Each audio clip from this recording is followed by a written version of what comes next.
Mets and Nats getting set to play baseball after a rain delay of a little over an hour. Bartolo Colon has finished his warm-up pitches, as has Gio Gonzalez, and they'll be set to square off in the second series of the year between the Mets and the Nationals. With Ron, I'm Gary, and well, we've watched an hour of rain. Yes, we have. You know, it reminded me, honestly, in the day, the Mets used to always have Friday night games when I played that were at 8:05, so no difference here, just 5 minutes difference. And I'm just happy that they're playing.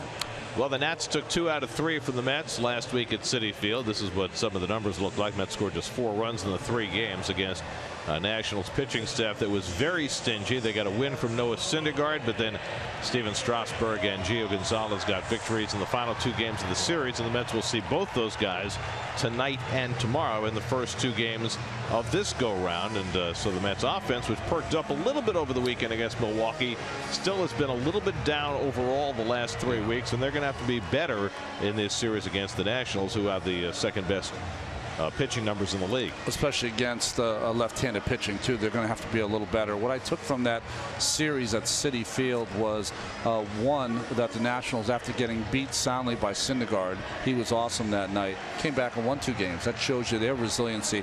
And second, the Mets pitching really got a lot of their hitters going. Zimmerman's hit better. Rendon, since that May 17th first game on Tuesday, is now 10 for 20. Okay. So a lot of the National hitters are starting to pick it up a bit. Yeah, Jason Worth has begun to hit as well. And the Mets, meanwhile, their last time through the rotation, while Matz and Syndergaard have pitched well, the other 3 guys have not. And you would count on this Mets pitching staff to give them solid starts every day. Otherwise, it puts too much pressure on the bullpen. And, you know, Jerry's Familia's worked the last 3 days, may or may not be available for a 4th straight game today. So it certainly would behoove Colon, who had a very unusual outing his last time out, to be more like himself today. Well, I think the big thing for me with Colon is that, you know, he is here kind of holding that 5th position until Zach Wheeler is ready to go. But while he's holding it, he's got to be the Colon has been here the last couple of years. Pitched more innings, won as many games or more than anyone else in that rotation. And how he does that is by spotting his fastball and keeping it down. His last 3 starts have been anything but. This will be his final start as a 42-year-old. He turns 43 years of age tomorrow. And Terry Collins will send out this lineup tonight against Gio Gonzalez and the Nationals, brought to you by Geico. Eric Campbell again will man first base, as we talked about earlier. Lucas Duda now out for the long term with a stress fracture in his back. So Campbell for the moment, Wilmer Flores probably over the weekend, and then who knows, maybe Michael Conforto at first base for the longer term. Dusty Baker's team sitting in first place in the National League East. A real culture change here in D.C. with Dusty replacing Matt Williams at the helm of the Nationals, who were so disappointing last year, but right now are 10 games over 500 heading into play tonight. Well, Gio Gonzalez, who was outstanding at Citi Field, as he always is, has always been good traditionally against the Mets. These are his Toyota numbers so far. I said in the open about an hour ago that it's the quickest start he's got off to since he won 21 games for these Nationals in his first year. Defensively, for the Nationals this evening, Coors Light defense. Jason Worth, who played a lot of right field. We saw him as left fielder now. Ben Revere in center. You can run on his arm or lack of one. Bryce Harper, a gun in right field. Anthony Rendon, third. Espinosa's been strong at short despite a low average hitting. Daniel Murphy's been all world. And Ryan Zimmerman at first base. And Wilson Ramos is doing the catching, which is pretty interesting because 12 straight starts made by Gio Gonzalez have been with Jose Lobaton behind the plate. Tonight they're going to try the more offensive-minded Wilson Ramos. Well, Gio Gonzalez off to one of the best starts of his career. 1.86 ERA, 3rd in the National League coming into the night. And just watching him last week against the Mets, his demeanor looked different. Yeah, it's almost like I'm not saying he saw a sports psychologist, but he has really gotten in the moment, and we've seen him in games get in that moment where he really knows what he's doing out there. Sometimes he become very petulant if things are going against him, but we'll see if he can continue it today against the Mets. Anthony Rendon coming in to talk about candlesticks.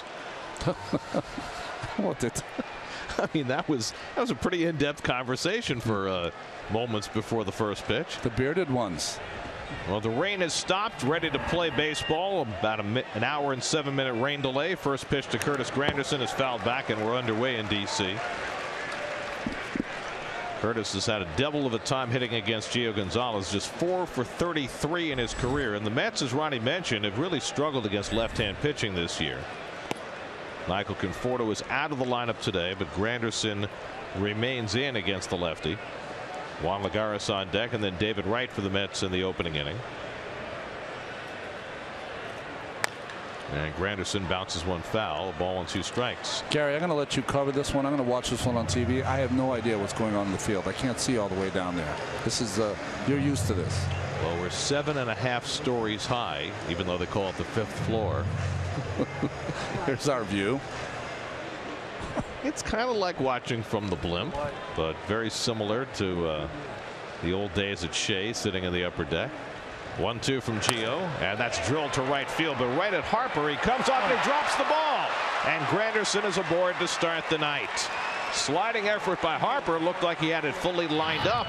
He just could not seal the deal. Well, this was a heck of a read by Harper. As soon as he left the bat, I thought it was a base hit, but he decided to become very aggressive, and it just hit off the end of his glove, almost like he closed the leather a little too early before he caught the baseball.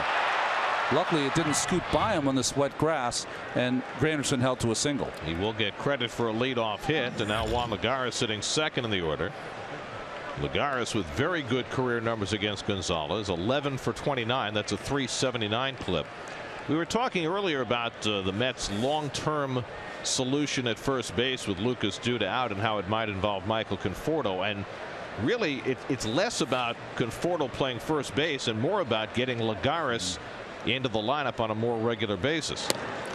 Well, I think what happens for us is that we only get glimpses of him and the way he can play center field. He looks like the center fielder we saw 2 seasons ago, and it seems, we talked about this as a crew, it seems like a waste to have him on the bench just as a pinch hitter and late inning defensive replacement. This is the Mets' 44th game. It's only the 13th that Lagares has started. Part of that because the Mets have faced a dearth of left-handed starting pitching. This is only the 9th lefty that the Mets have faced as a starter in the first 44 games. David Wright waiting on deck, hitting third in the order.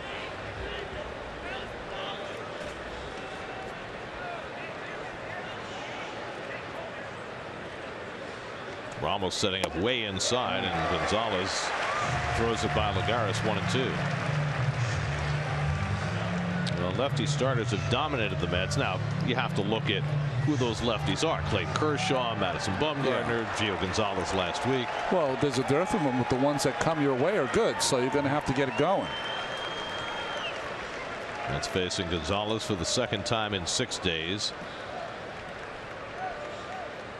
He's ahead on Lagares, 1-2, and Juan grounds one foul. You know, we talked about the mental approach of Gio seems a much more assured on the mound, but the mechanics of Gio pitching in the last game at Citi Field and already here early to Lagares, he pitches in much more than we've ever seen him, and combined with that good curveball down and in, that's been a good weapon for Gio.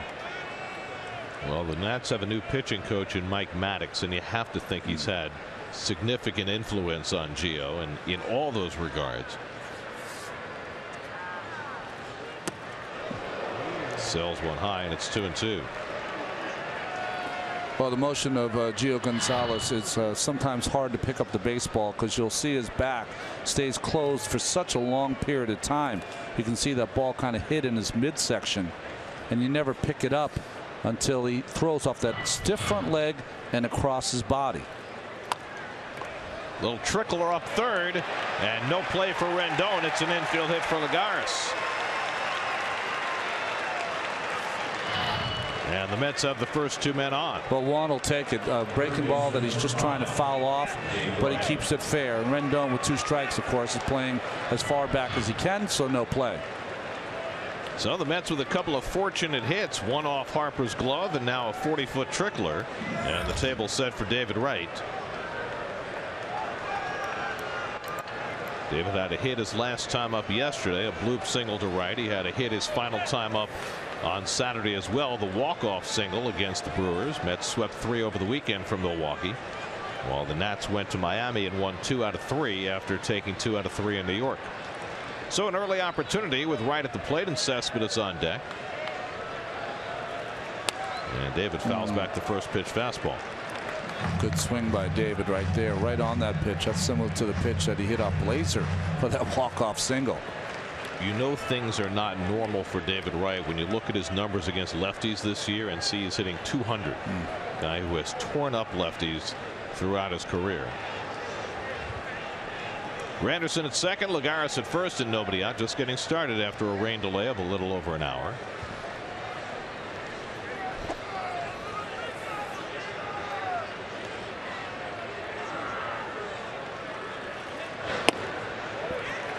Changeup in for a strike, and it's 0-2.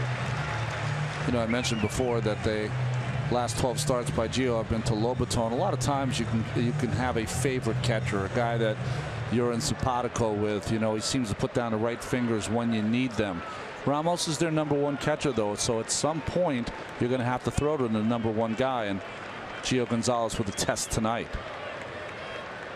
He's ahead on right, 0-2. And David takes inside. You know, it's very much like back in the days when the Braves had Greg Maddux, and he didn't care to throw to Javi Lopez, and so he always threw to the backup guy, whether that was Eddie Perez or whoever else. But then you get to the postseason, you got to play your #1 guy, and that's what always bedeviled the Braves those years. So you have to at least get Gonzalez comfortable with Ramos. Well, this is the way that pitchers think, and this is definitely not scientific. But what they think sometimes when they're pitching to the #1 catcher, who might be an offensive first, defensive second catcher, is that you'll be caught the way the catcher is hitting that day. If he's 3 for 4, he's going to put down the right fingers. If he's not, really has no interest. Well, not scientific now. You hope he has some interest. Otherwise, you get a lot of pass balls. 1-2 coming, and David goes down swinging on the fastball, and that's the first out of the night. Well, you know, awfully big swing with 2 strikes, Gary. Ball upstairs, a ball, certainly not a strike, and David going for the downs with that non-2-strike approach. So 1 away, and now Yankees Cespedes makes his second visit to Nationals Park. The first one was last September, and it was a thing to behold. That swept a 3-game series, came from behind in all 3 games, and Cespedes had an enormous hand in that. 5 extra base hits, 7 RBIs in the 3 games. Well, shaded Murph up the middle, of course, to play Cespedes to pull, but he's been hitting the ball to right field more this year than we saw in the last 2 months of last season. Cespedes also had a home run against Gio Gonzalez last week at Citi Field, the only run that Gio allowed in that game. Starts the night leading the National League in RBIs, leading the National League in slugging percentage, and hitting .400 against lefties with a home run every 8 at bats. He rips that one down the line foul, and it's 0-2.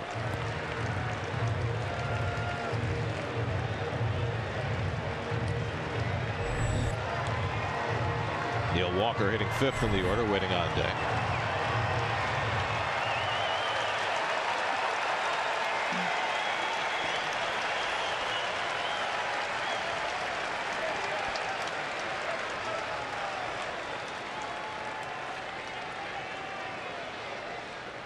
Gonzalez ahead 0-2 on Cespedes, and he misses high. That seems to be a pitch that I think Cespedes has been laying off more than we saw last year. The breaking ball in the dirt he'll still swing at, but that pitch up he's been a little better at taking. His walk rate is up this year. His chase rate is down, and it's led to a spectacular start for Cespedes over the first 7 weeks of the season. See, this is the kind of things that happen between a pitcher and a catcher who have not worked a lot together, is that you have these interruptions in the action where you don't have a good tempo going because they're not on the same page. Now, the 4th inning of that game, Gary, you mentioned that Cespedes hit a home run. That was on a 3-1 changeup that Gio Gonzalez threw. Let's see if he goes with any changeups this evening. Granderson at second, Lagares at first, and 1 out. And he comes up and in with the fastball, and it's 2-2.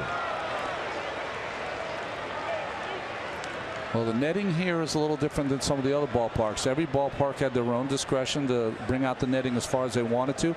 Runs all the way to the end of the dugout on both sides to try to protect the fans. That was the recommendation of Major League Baseball after they studied the problem last year. 2-2 coming. And that one trickles away from Ramos, but it's strike 3, no advance. Back-to-back strikeouts for Gonzalez, and they're 2 away. Well, I did mention before that Cespedes still will bite on that breaking ball down, and that ball hit before the plate, but still 2 strikeouts in a row. And I think this is the most bedeviling part of watching the Mets offense is they get first 2 guys on and 2 quick strikeouts. Well, the numbers are stark. The Mets as a team hitting .210 with runners in scoring position, which is dead last in Major League Baseball. Now Neil Walker will try and salvage it with 2 out.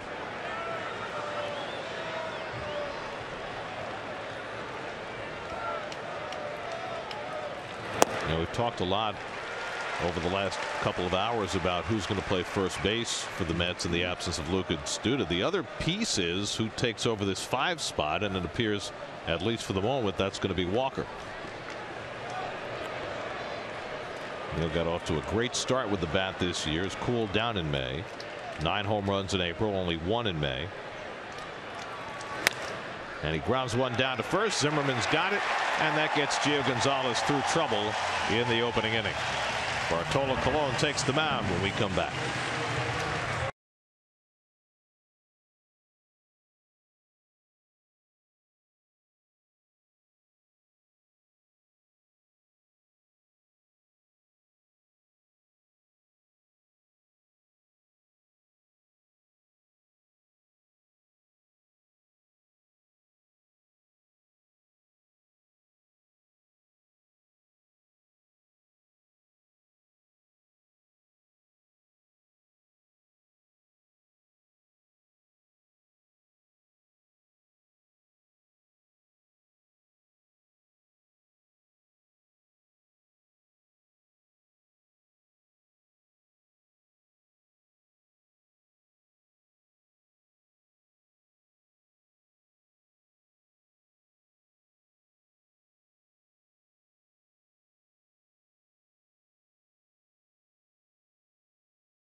Brought to you by Hyundai. Ever since Jason Worth moved up to the 2-hole and Anthony Rendon moved down to 6, it seems to have revitalized this Nationals offense.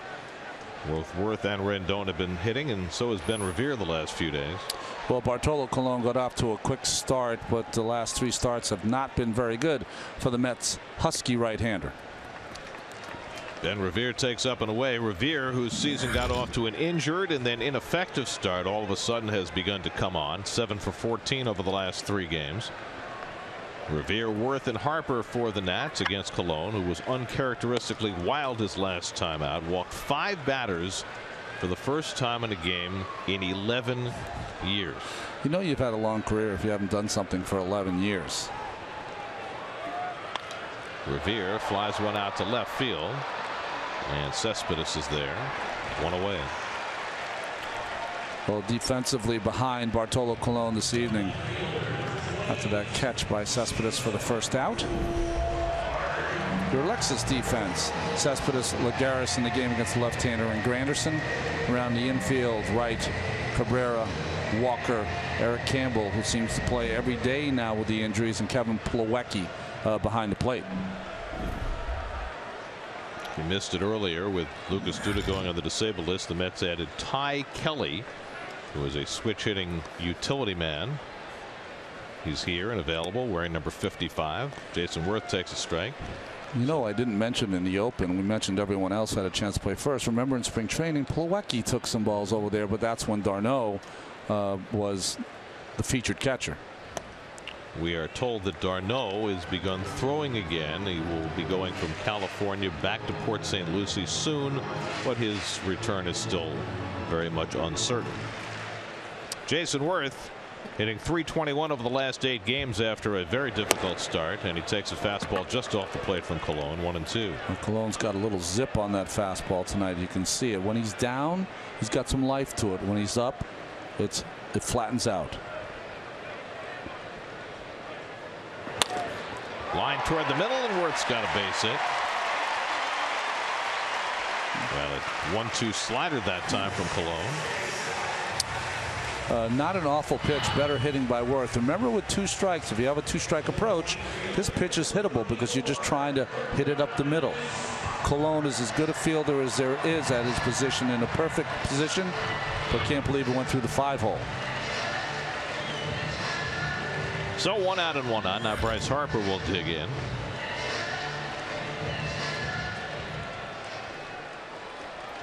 Harper continues to lead the world in walks. 48 walks now through the Nationals' first 44 games.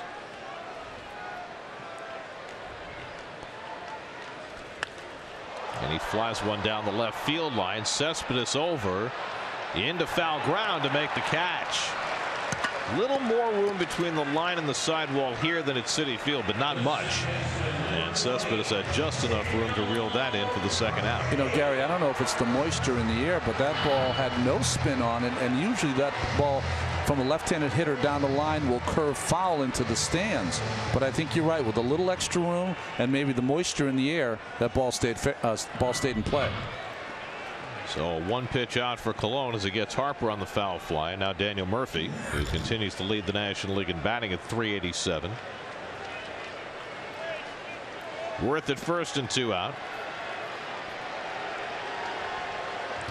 Saw this in the last game. Colon had a lot of throws to first with Worth on first base. So one, he feels like he can get him because Worth takes a pretty substantial lead. Even though he rarely tries to steal a base at this point in his career. Colon has always been very difficult to run on. Shouldn't say always. As a Met, yes, he's been very difficult to run on. There was a time early in his career when they'd run wild against him, but he figured it out. And Murphy takes a strike. Well, when he threw like Syndergaard, he held runners on like Syndergaard. There you go.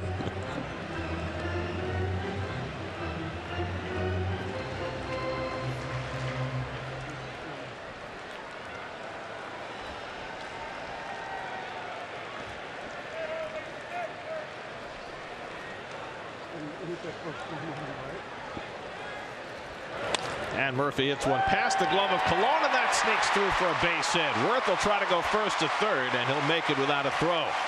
A seeing eye single for Daniel Murphy, and the Nationals have runners at the corners with 2 out.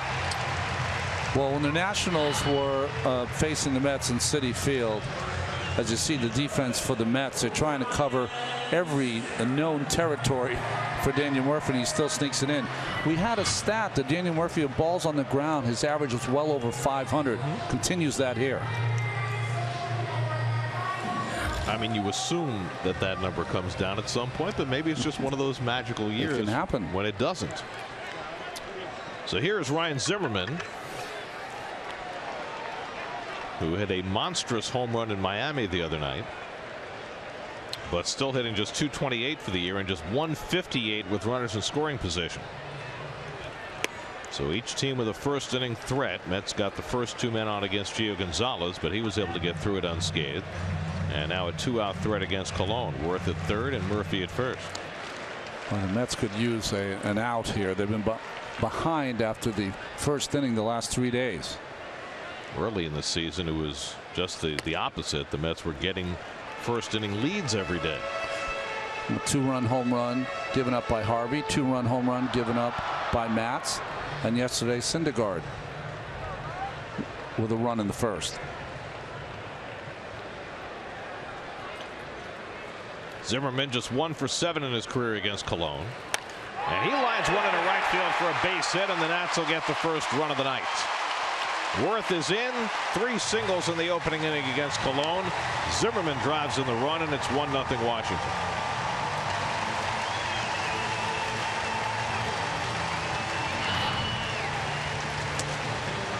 Changeup, it looked like, up in the strike zone and hammered by Zimmerman to right field. With 2 outs, very surprised that Murphy did not go from first to third on his ex-teammate. Anyone has a scouting report, it'd be Murph. But he plays it conservative.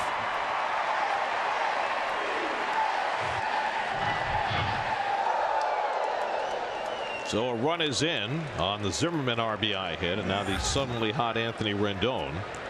Last 12 games, Rendon hitting .405, so he has really picked it up. Seemed like the Mets got him hot last week in New York, and he takes a strike. Rendon had the hit that knocked Cologne out of the game last Wednesday at Citi Field. 2-run single in the 5th. Cologne was a strike away from getting out of that 5th inning.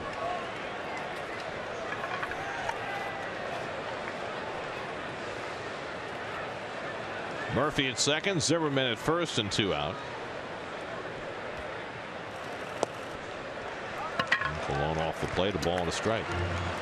Interesting when you watch Rendon. He starts with a completely open stance. Hitters try to do that. Certain hitters, because they want to get both eyes on the pitcher, focused on the pitcher. But once he strides, he never really completely closes, so it usually ends up a little open.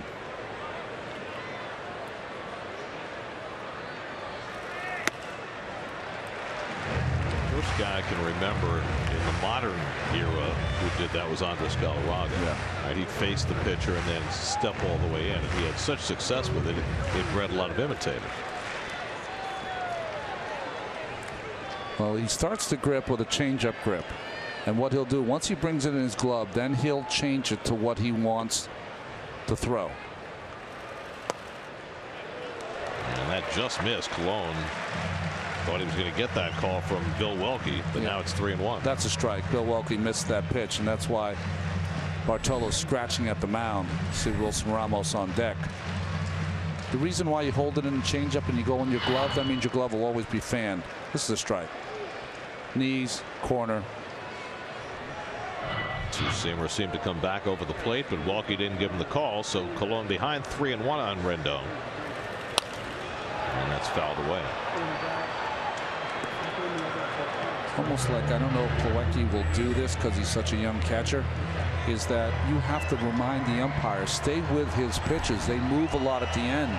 So a pitch that looks like a ball that the hitters have taken sometimes will come back in the strike zone.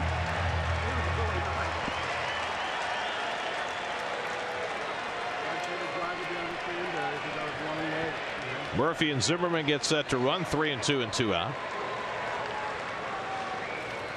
And Rendon whacks it foul.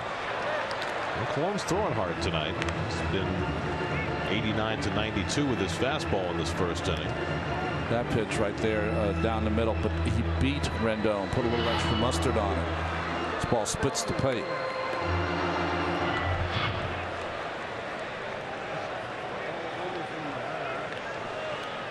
Bartolo's final start as a 42-year-old.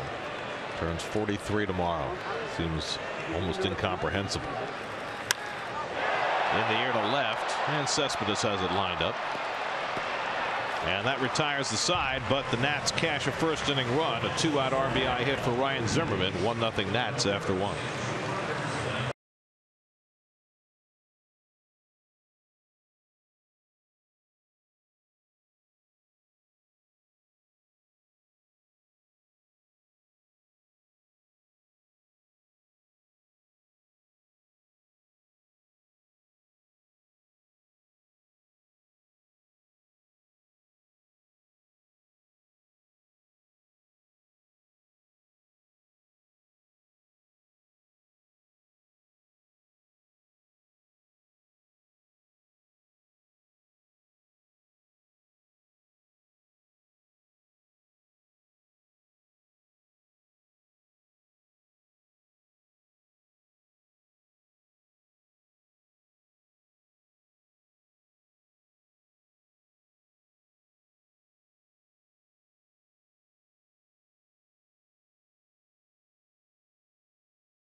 The Mets play the Dodgers at 8 o'clock. The first 15,000 fans will receive a 1986 replica World Series championship ring. Asdrubal Cabrera grounds one to third. Anthony Rendon throws him out. One pitch and one retired.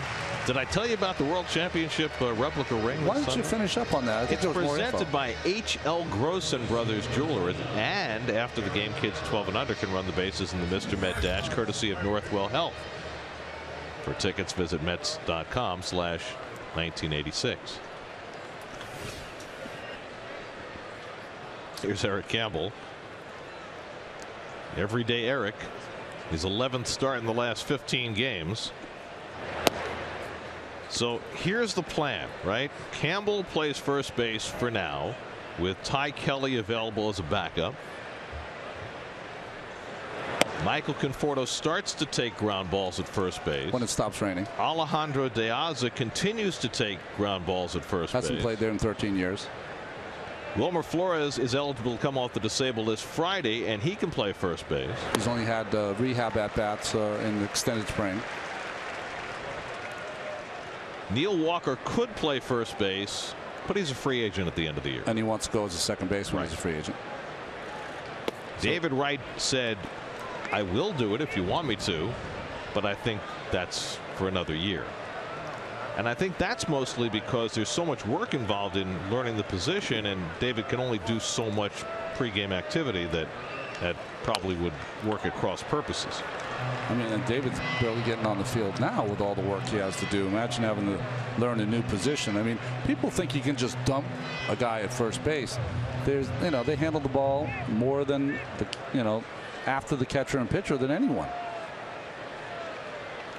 3-2 to Campbell, and he bounces it foul. Well, here's the bottom line on all that. The Mets are going to try to see if Conforto can play first base. That's what seems pretty clear. But what's also clear is they're going to be looking outside the organization to see if there's a solution to be had by a trade or some other method. Backdoor curveball gets Campbell looking, and Gonzalez has his third strikeout. Boy, that's a sharp backdoor curveball. Beautifully thrown in there by Gio. Well, we know one thing. This might be the bottom line. Keith's going to have a busy spring next year. Maybe this year.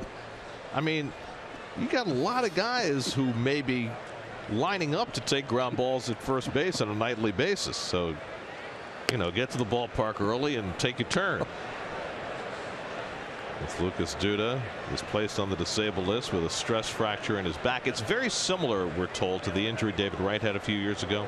Remember when he made that diving play at third base and played for a month while it was broken, and then finally they diagnosed it and he was out for a little over 2 months. The strange thing, Lucas was supposed to be a huge part of this offense. He's only played 25% of the games, but he hasn't done a lot other than some home runs, and he has been anything but hot lately. I think 7 for his last 41 as he goes on the DL. But certainly that power threat in the middle of the batting order will be missed. It means something. It absolutely does. Plawecki was just 1 for 13 on the just completed homestand. And he lays off the curveball from Gonzalez. 2-2.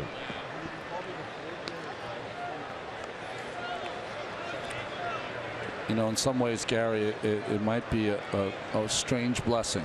A team that strikes out a lot, doesn't put the ball in play, and when it does, it hits out of the ballpark. Maybe if you could get someone that takes his place that is more of a contact guy, a guy with 2 strikes who puts the ball in play, that when an RBI situation comes up with 2 outs, that it's not going to be a strikeout. Someone's going to put it in play and you have a chance. 3-2 to Plawecki. And he pops one up. In comes Harper. And that retires the side. So Gio Gonzalez has set down 6 in a row. It's dried out in D.C. 1-0 Nats.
Baseball brought to you by T-Mobile.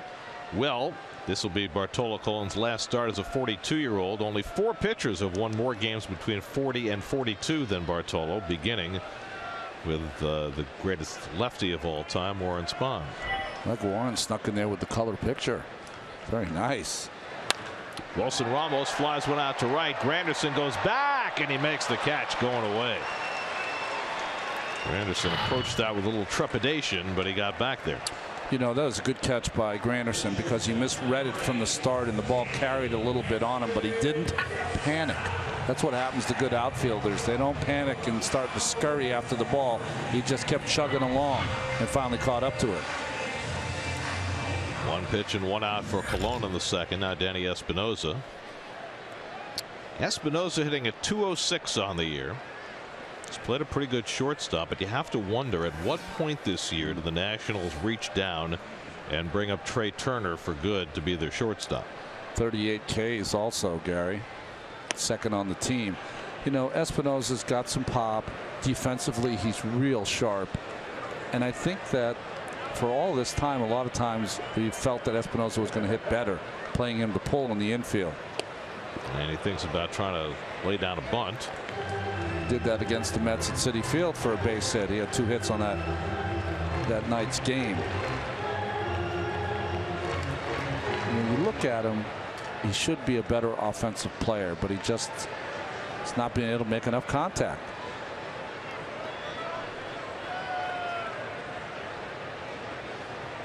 Oh-2 from Colon, and it's grounded foul.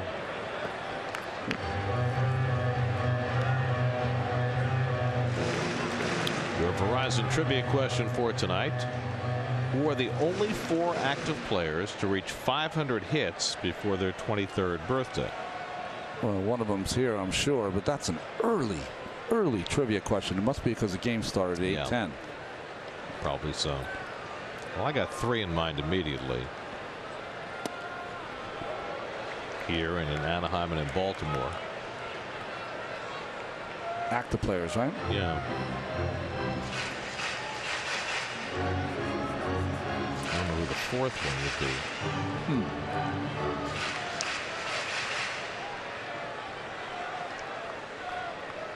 23 is young, though. That is. Colon ahead 1-2 with the pitcher on deck.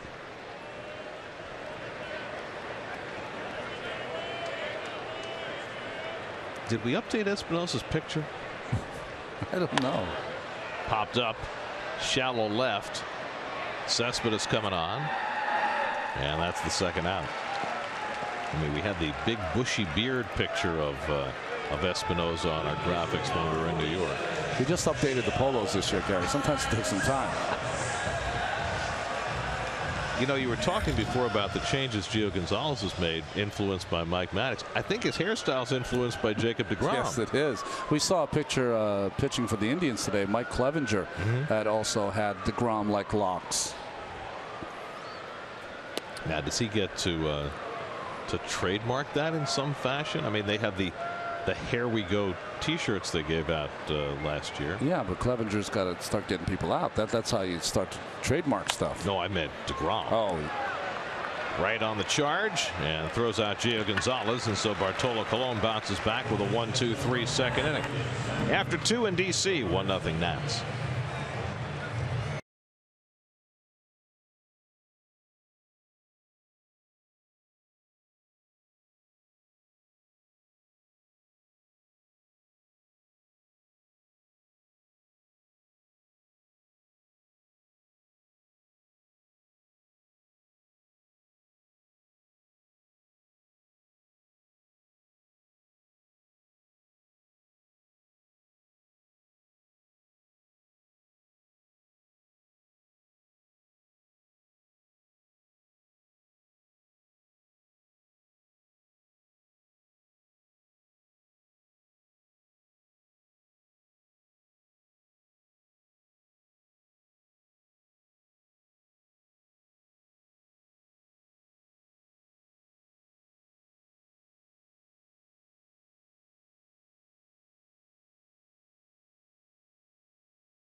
The Mets were here in Washington last September. It was the climactic series of the National League Eastern Division race. Mets came from behind in all 3 games and swept that series to build a 7-game lead and ended up winning handily the rest of the way in the National League East.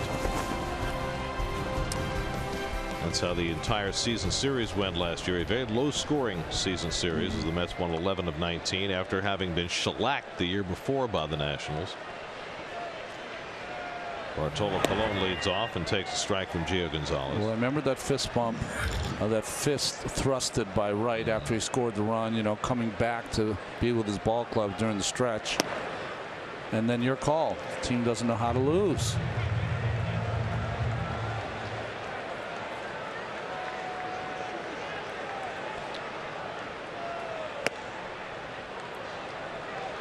There's our man Max, coming off a outstanding outing in his last one. 7 shutout innings, I believe. I think he went 8. 8 yesterday against the Marlins. Breaking ball down from Gonzalez, 2-2. It was good to see the heterochromic right-hander.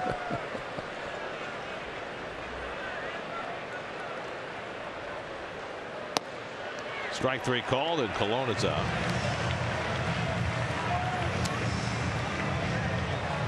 Well, you look at the Mets versus Nats and go back to last year and the importance of beating the team at the top of the division with you. The first place team had the advantage in the season series against the second place team in 5 of the 6 divisions last year. And all of them are pretty close, except Texas and Toronto really schooled the Astros and the Yankees respectively. I mean, I believe that in my heart that's what's going to happen here, and it's over the first quarter of the season it's played out. And Granderson gets drilled on the arm, and he's on base for the 2nd time. Only the 2nd batter Gio Gonzalez has hit this year. Remember, there was a season where Curtis missed the entire year because he got hit with a pitch twice, and that one right off the right wrist or outside of the hand.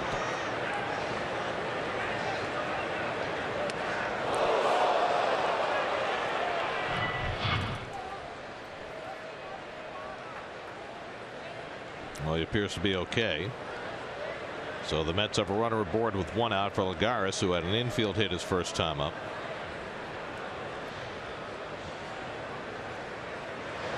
And that's lined into right field, a base hit for Lagares. Granderson will go first to third.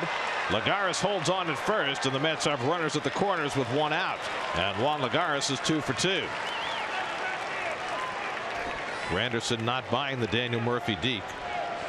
Interesting to see Gio talking to himself now. First pitch swinging for Cabrera in the beginning of the 2nd inning, and now Lagares on his 2nd at bat, jumping all over that fastball and hits it to the right just enough for Granderson to go first to third on the tremendous arm by Harper. So David Wright, who came up with 2 men on in the 1st inning and struck out, gets another crack here. 1st and 3rd and 1 out, with the tying run standing at 3rd. You know, you talk about beating the team with you at the top of the division. That's hugely important. In the air to left field. That'll get the run in at least. Back goes Worth to the warning track at the wall. It's out of here. David Wright with a 3-run homer.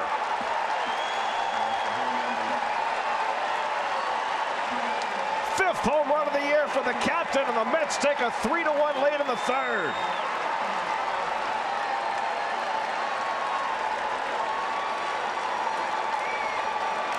2 nights ago, he had the walk-off hit, and now an even bigger blow for David as he puts the Mets in front in Washington. Doesn't happen any quicker than that. 3 pitches, hit by pitch, single, home run for 3 runs for the Mets. Again, via the home run.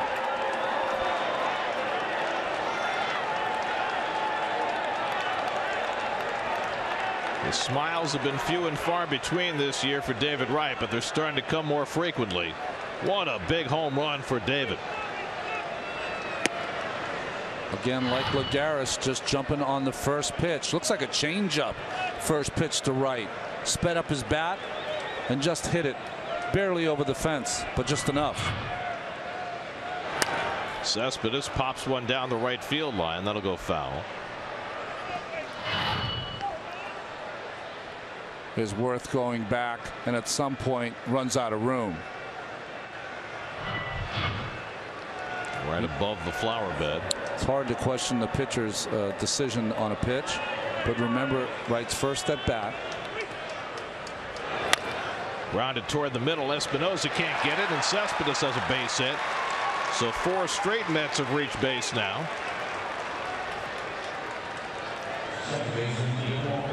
That's with their 61st home run of the season versus the 27 they've given up. They've hit the most and given up the fewest of any team in the National League, and they have by far the highest differential in the major leagues. Well, that's been their theme all season long, is that they're going to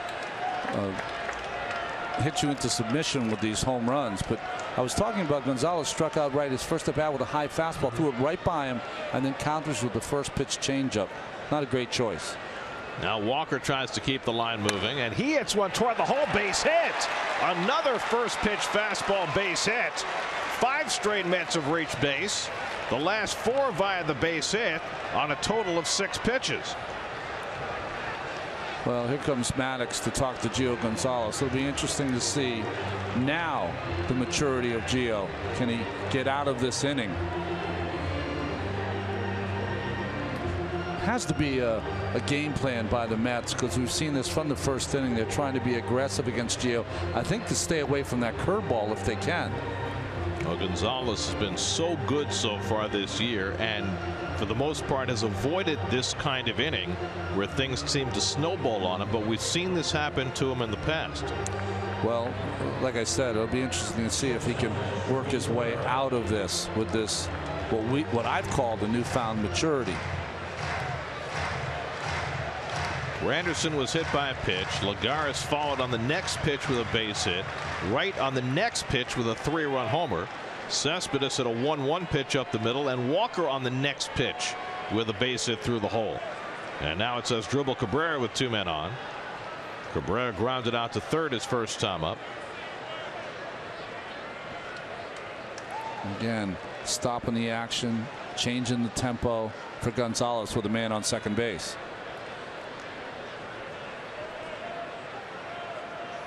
And a first pitch curveball in for a strike.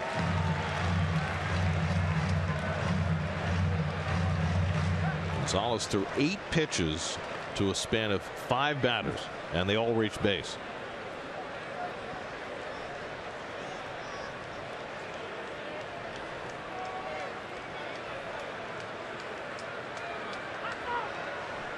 And time asked for. Cespedes was about to make a break toward third base.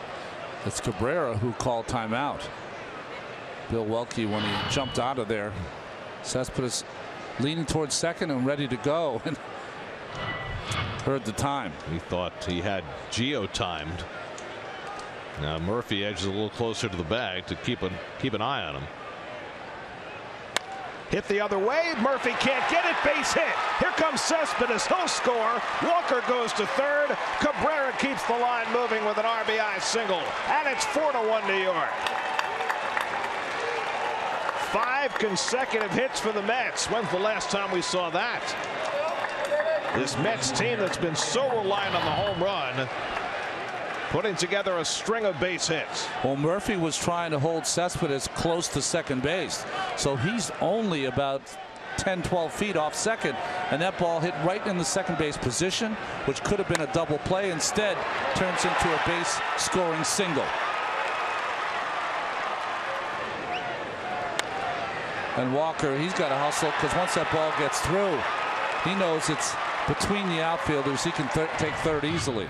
4 runs are home in the inning. The 8th man up is Eric Campbell, and he takes up and away for ball 1. No action as yet in the Nationals bullpen, but Gio Gonzalez having trouble closing the curtain. 6 straight Mets have reached base. 4 have scored. And you got first and third and 1 out for Campbell, who struck out looking his first time.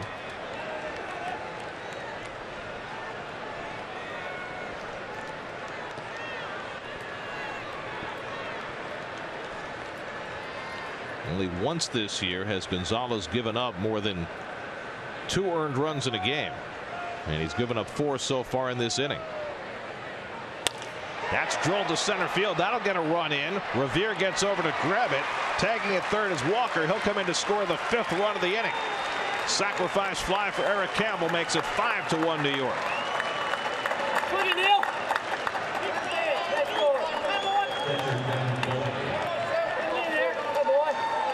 Well, we talked about it last inning, right? With Lucas out, you have Eric Campbell playing first base. You know, a guy that, although he struck out his first at bat, usually puts the ball in play, and good sacrifice fly.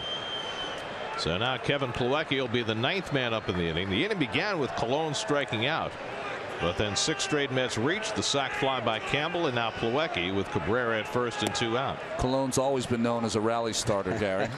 Well, he's on deck getting ready for his 2nd plate appearance of the inning, if Plawecki gives him a chance. Inspirational in many ways. And the curveball in the dirt, 2-0.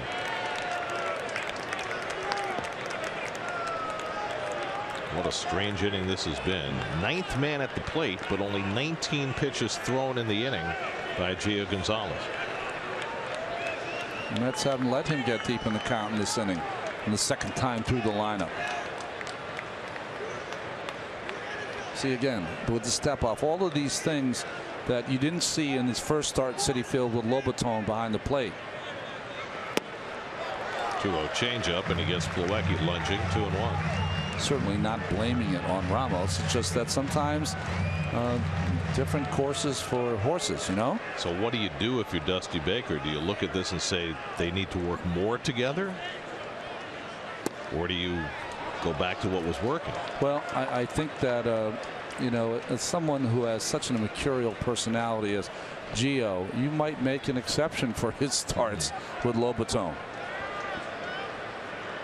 3-1 to Plawecki with the pitcher on deck, and he swings and he bounces one toward short. Espinosa on the charge, and that retires the side. But 9 Mets come to bat. 5 of them score, 3 of them on one big swing by David Wright. Wright's 5th home run of the year, a 3-run shot, helps the Mets to a 5-1 lead in the 3rd in Washington.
Horizon trivia question. We asked which 4 active players reached 500 hits before their 23rd birthday. Figure Harper, Trout, Machado. I had Cabrera. Ooh, Starling, Castro, and A-Rod. We should have got that. Right, A-Rod was up at 18. Castro picked up a 200-hit season at age 21. That's right. So there you go. Half right. Machado was hurt a lot with a knee. 2 knees. But Miguel Cabrera was a good call because he was up at 19 with the Marlins. Yeah, surprising that. So Bartolo Colon staked to a 4-run lead, second time through the Nats batting order.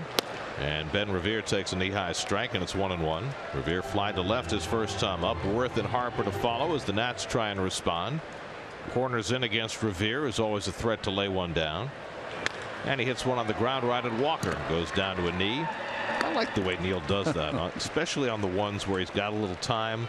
He'll go down to that one knee to make sure.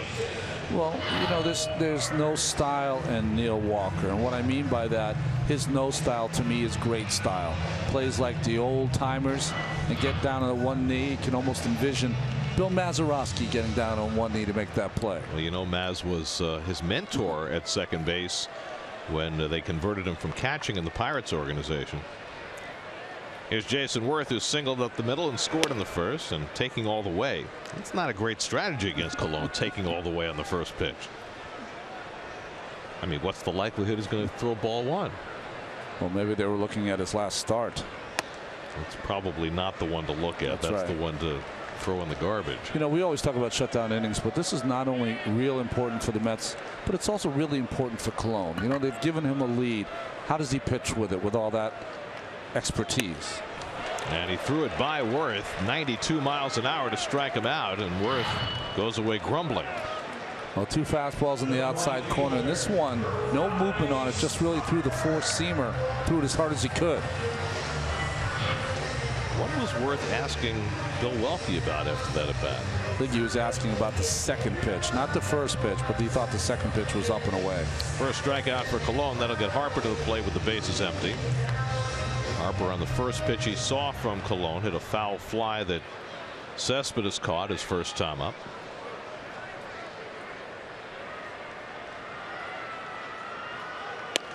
And he takes the first pitch fastball for a strike. Colon looking much sharper than he has his last couple of outings. Doesn't even look like the same pitcher from the last game.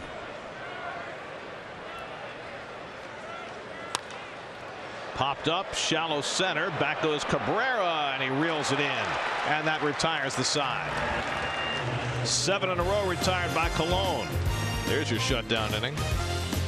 Bartolo with an 8-pitch inning. Made it look easy.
bounce back after a very rough third inning. And for more on Gio, let's check in with Steve Gelbs. Steve? Gary, even though things did unravel a bit for Gio Gonzalez back there in the third inning, he's really taken some big steps forward in terms of maturity this year, like you guys have been talking about a little bit on the broadcast already. And speaking with people around the Nationals, he's really worked with new pitching coach Mike Maddox and new mental skills coach Mark Campbell on focusing up a little bit more and not getting out of control when things do start to unravel the way they did before. And the thing that he and Mark Campbell, the new mental skills coach, came up with is that anytime he feels like things are speeding up on him, he has to take a deep breath and say, feed the family. Feed the family. For him, that works. He has a newborn child. He doesn't like to get too far deep into why it works for him, but it's working for him. He's been using it. Feed the family. Steve's report brought to you by Ram. I would add steak to that because that makes sure that you're a 15-game winner or higher. Well, you know, he is in the final year of a 5-year, $42 million contract as he strikes out Cologne for the second time. And the team does have a $12 million option for next year. So I don't think feeding the family is quite the issue, but it's a mantra. I mean, that's how mantras work. Came over from the A's, and his first year with the Nats was a great one. He won 21 games that year, and he's been awfully good since. But up until tonight, he had been at a different level this year coming into this start. There's Curtis Granderson, who got hit by a pitch his last time up on the outside of his hand. He's been on base twice tonight with a single and that hit by pitch. As a defense, Murphy very comfortable playing way out there as a kind of a roving infielder as they're shifted over against Curtis. Last few days have been encouraging for Granderson. Got 3 hits, 3 walks, and a hit by pitch in his last 12 plate appearances.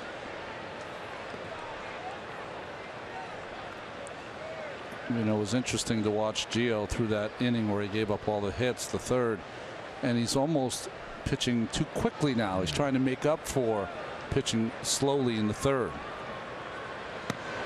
And he runs a full count to Granderson with Lagares on deck.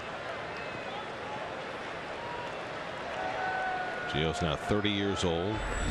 Came out of Hialeah, Florida, from a family of Met fans. And Granderson goes down on the fastball. Back-to-back strikeouts for Gonzalez, 2 out. Well, this has really been the count that has haunted Granderson all season long. The 3-2 pitch out of the strike zone that he's not been able to hold back on. And Gonzalez, pretty smooth motion for the lefty.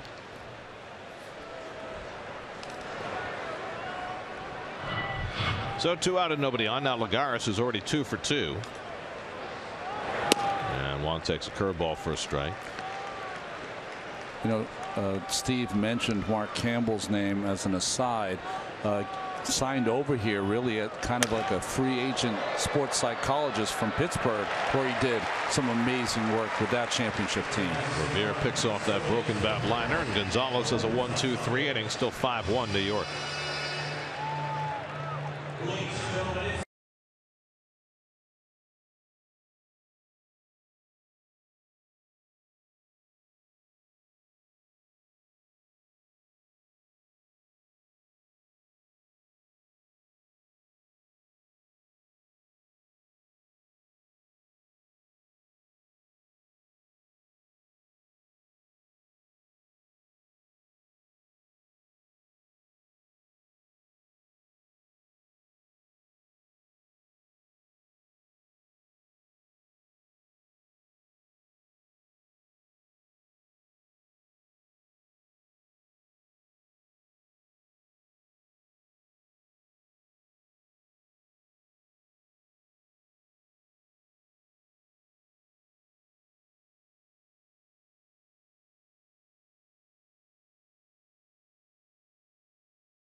a little weird, and I'm assuming there was no follow-up because I'm not sure, if it's truly being considered. So, I don't know.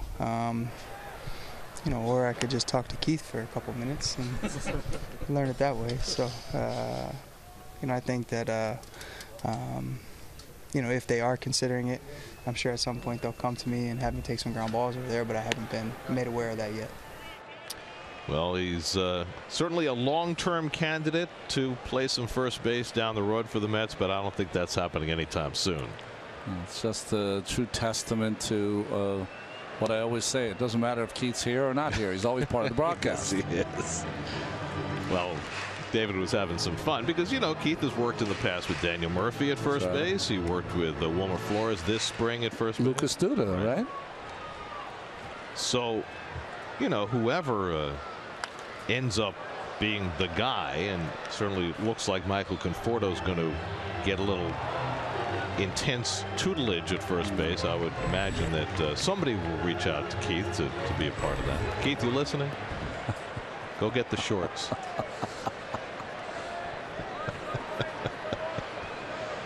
Murphy had a base hit up the middle his first time up, and he pops one foul. That'll come out of play.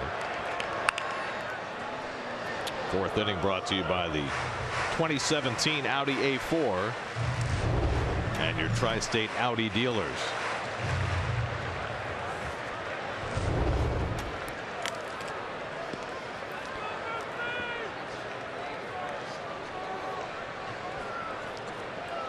Murphy, Zimmerman, and Rendon against Colon has retired the last 7.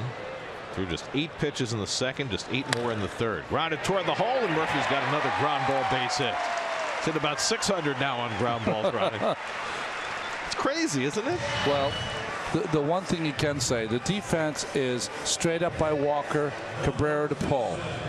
But the one thing in Daniel's defense, those balls are sharply hit. And if you hit sharply hit baseballs, better chance for them to be base hits. No question about it. Last year he set records by hitting them over the fence in October. And now he's setting records for hitting them underneath. To put that in perspective, last year for the Mets, balls on the ground, he hit barely over 200. Right. Here's Ryan Zimmerman, who drove in the run for the Nats in the first inning. So Murph's gone from being Darryl LaMonica to being Joe Montana. There you go. He's gone to the West Coast offense. He can do it all. Oh, that's early too. I think the rain delay's thrown everybody off, even the horses. This game is going to run from 10 to 11, guys.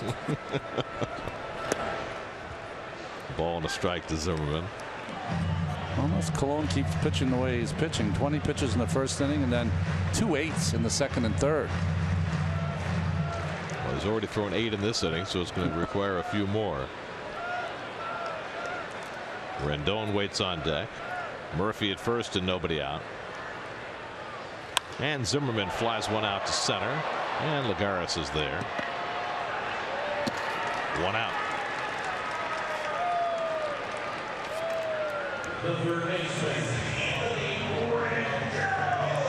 Now it's Anthony Rendon who flied to left his first time up.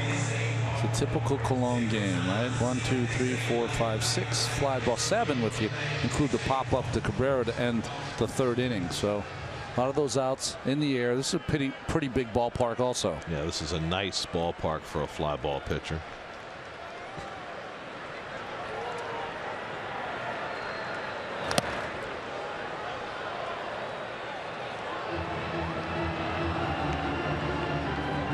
Rendon flied out his first time up.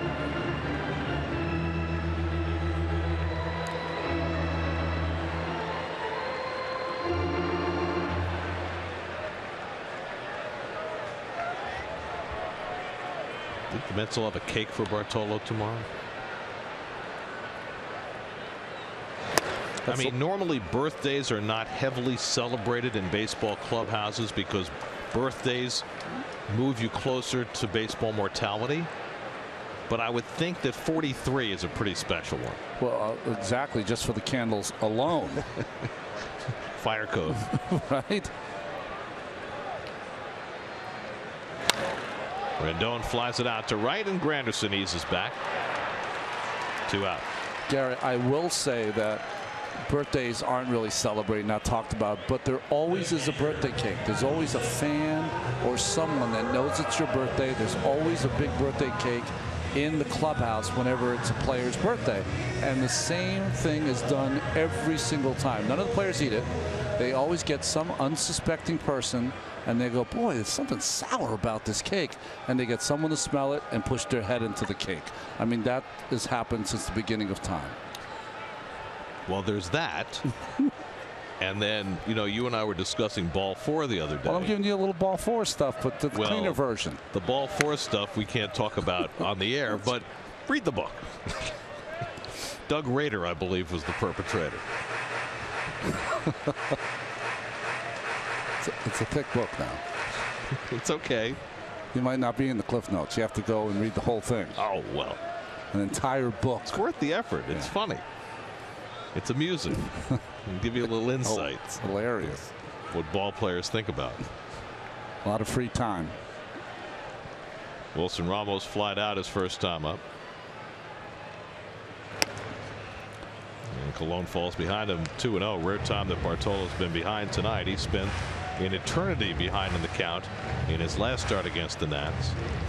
Washington gets the bullpen going with pitcher spot 2 batters away. Sammy Solis, the lefty, begins to throw. With 3 lefties in that Washington pen. And Colon jams him with a changeup, and he fouls it off. You know, there's the ball 4 book about baseball players and what they think about Espinosa on deck. Could be a strike 3 book in this booth, to tell you the truth. Who's going to write it? I don't know about that. Not me. See, what we really need is a reality show. This is anything but reality up here, I'll tell you.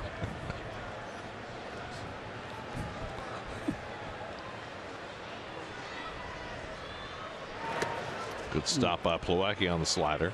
I mean, some might say that this is our reality show, but what happens when the mics are not on? Pure gold, Jerry. Pure gold. Why do they call it Ovaltine?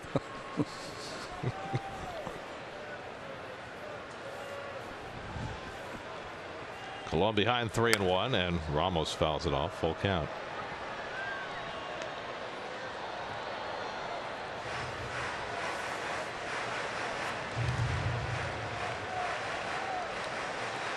You were mentioning Andres Galarraga's stance before when we were talking about Anthony Rendon.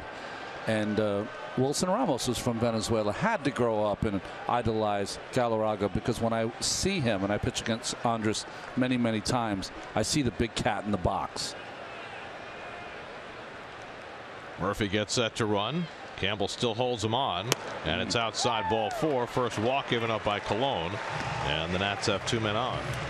That was not a pitch around as such, but he did not want to face the powerful Ramos when he had Espinosa on deck. Game 2 of this series tomorrow night. Matt Harvey makes probably as important a start in the regular season as he's ever made, just for his own psyche. Tomorrow night goes up against Steven Strasburg, your City Probables. The Wednesday day game, Steven Matz against Tanner Roark, as Matz tries to keep his phenomenal run going. 6 wins in his last 6 starts. Espinosa flied to left his first time up.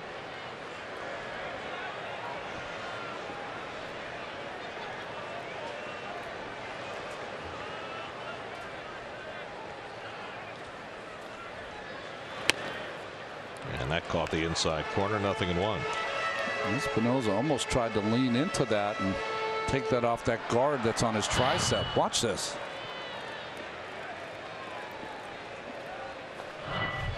There's a certain art to that. Espinosa's been hit 7 times this year, which ties him for the National League lead.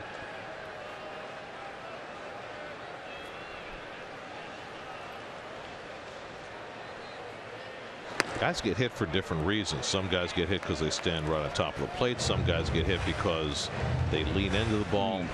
Mets had a second baseman a number of years back named Danny Garcia. He seemed to be a magnet. I said, why do you get hit by so many pitches? He said, they don't like me very much. Really? I never Never figured out whether he was kidding. Maybe you should have worked on his personality a little bit. Seemed like a likable enough guy.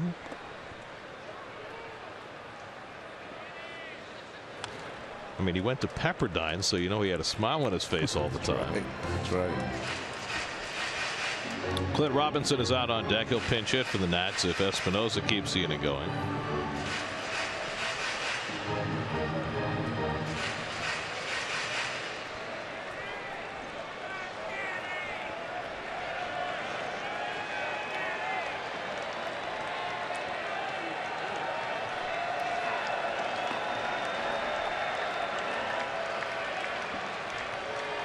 Murphy at second, Ramos at first with 2 out.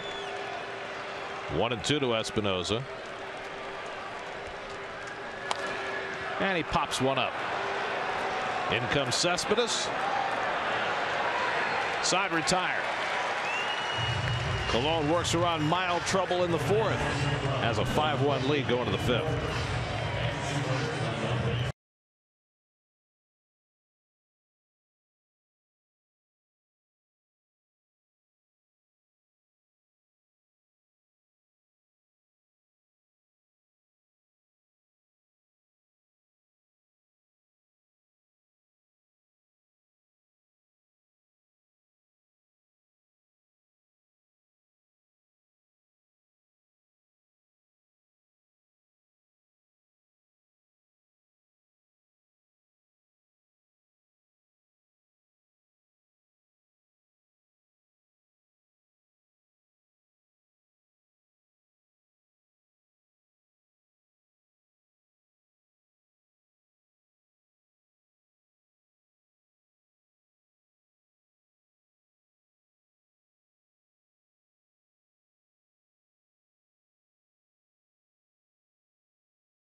Well, we're in our nation's capital, so why not some martial music? Cue the Sousa. Right. We can only show you the base of the Washington Monument because it's, 555 feet tall. David Wright leads off in the 5th inning. David put the Mets in front with a 3-run homer in the 3rd, his 5th home run of the year. And Gonzalez comes in with a curveball for a strike. Here is that home run. Change up first pitch. David was all over it. Just had enough to get it out over the flower bed. Mets added 2 more runs in that 3rd inning. Gonzalez bounced back with a 1-2-3 4th. He's due to lead off in the bottom of the inning, so this is probably his last go round. And David reaching for that fastball, and it's 2-2. Gio's had enough starts, so he knows. Bartolo's been around since the Pleistocene, so it's not that big of a deal for him. Strike 3 called, and Wright is struck out for the 2nd time. That's 7 now for Gonzalez. But Gary, there really is an art. You see this low fastball spotted by Gio to pitching in rain delay games. The first key, stay away from all the other 24 players because they're playing cards, they're having fun, they're watching a game on TV, doing all kinds of things. You just need to get away from them so you can keep your mind fresh for the game. Here's Cespedes, who had a base hit up the middle his last time up. Honestly, now, what did you say the name of the Nats mental skills coach was? You sure it wasn't Anthony Rendon? Because Right. every inning before Gio throws his first pitch, Rendon is coming over and chatting him up. It's funny, they look like brothers, don't they? I don't think I've seen anything like this before. He's done it every inning. Well, Gio's going good. I mean, having a tough night tonight, but this year's been great so far. So you're saying whatever it is, if it's working, you stay with it. Yeah, even if it's a tougher day today. No, I was saying that a lot of the things that are talked about in the clubhouse are the same things that are talked about here in the booth during a rain delay. Do you think they're going to call it? If they call it, when do you think it's going to be? A doubleheader tomorrow? I mean, all of those things are discussed, and if you sit around with the guys, that's all you hear is all the stuff about, okay, if they call it, let's go to this steakhouse. Or I mean, that's the kind of things that happen. You lose your edge. Yeah. 3-1 to Cespedes.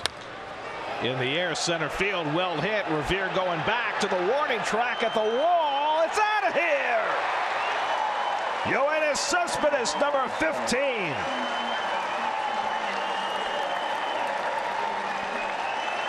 Cespedes got the count in his favor, and he unloads against Gio Gonzalez, and the Mets now lead at 6-1.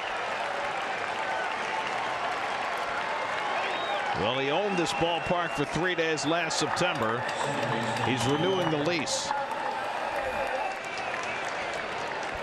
Remember, we talked about in the fourth inning of the game in Citi Field, Gio gave a home run on a changeup to Cespedes that he hit out to left field, and here goes to right center.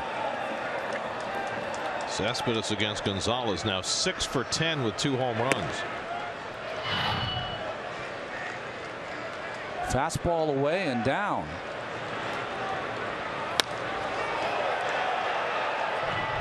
I mean, that is not a bad pitch. Walker lifts one to deep left. Worth going back near the wall and leaping. It's out of here. Neil Walker goes deep. Back-to-back home runs for Cespedes and Walker, and it's 7-1 New York.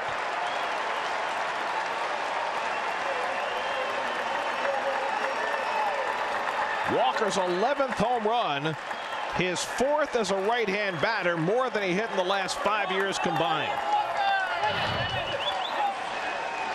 Jumps on that first pitch again. This one a changeup after the fastball to Cespedes, and just like David Wright, just sneaks it over the wall into the flowers.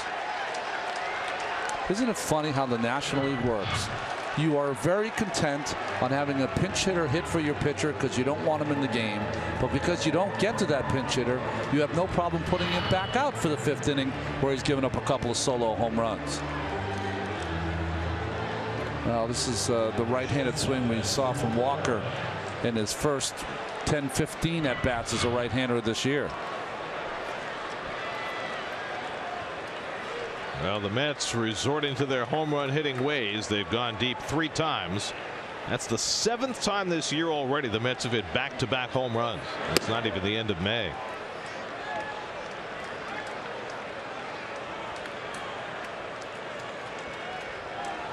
Walker's been involved in 4 of those 7 back-to-backers.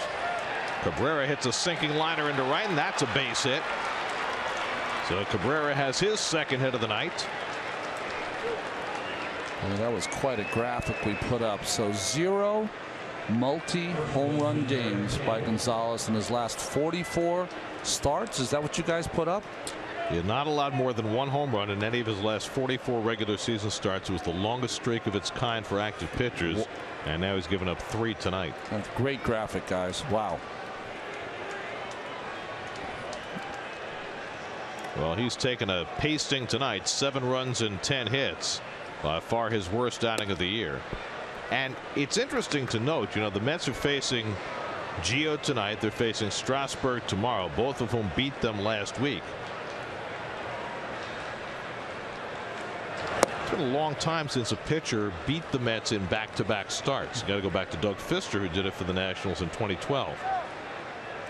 Teams don't play as many back-to-back series as they used to, but it still happens. And nobody's been able to pull that off in the last 4 years. Well, I think it helps when you face a pitcher. This used to happen all the time when I played. You would face a team sometimes, Gary, back-to-back starts, and advantage the offense the second time, obviously, and advantage Mets in this game. Well, with the count 2-0, Ramos going out there to kill as much time as he can. Blake Trinan has joined Sammy Solis in the Nats bullpen. Well, we were talking about Gio before and his maturity, but a little begging there, although a good pitch. Hey, when you give up 7 runs and 3 home runs, there's the bullpen with Solis and Trinan. You're going to start losing your edge. Nice stop by Rendon. Gets the out at second. No relay by Murphy. He drops the ball, but that's on the transfer. So they get the out on Cabrera for the second out as Rendon saves a double. What a bullet hit there by Eric Campbell, and beautiful play by Rendon. Got rid of it quick. Perfect throw to Murph, and Murph couldn't get rid of it. Don't think he had to play at first anyway, but that's the second out. Campbell now at first, and Kevin Plawecki coming up. So the Nats, despite the fact that Gio is getting hit hard batter after batter, trying to nurse him through this inning with his spot in the lineup due up in the bottom of the inning.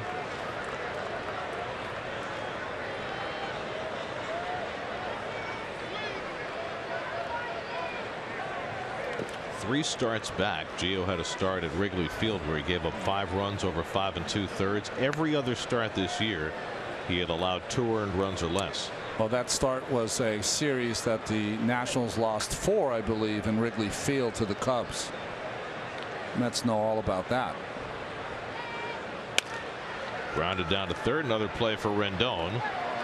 And that retires the side, but not before the Mets put up their 7th set of back-to-back home runs this season. Cespedes parks one to right center. His 15th. And 2 pitches later, Walker adds his 11th. 7-1 New York halfway through.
Gio Gonzalez, 7 runs, 10 hits over 5 innings. He is done.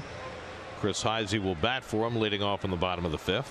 Well, Heisey has been great off the bench. I've got him for 3 for 10 with 3 solo home runs off the bench. That's good.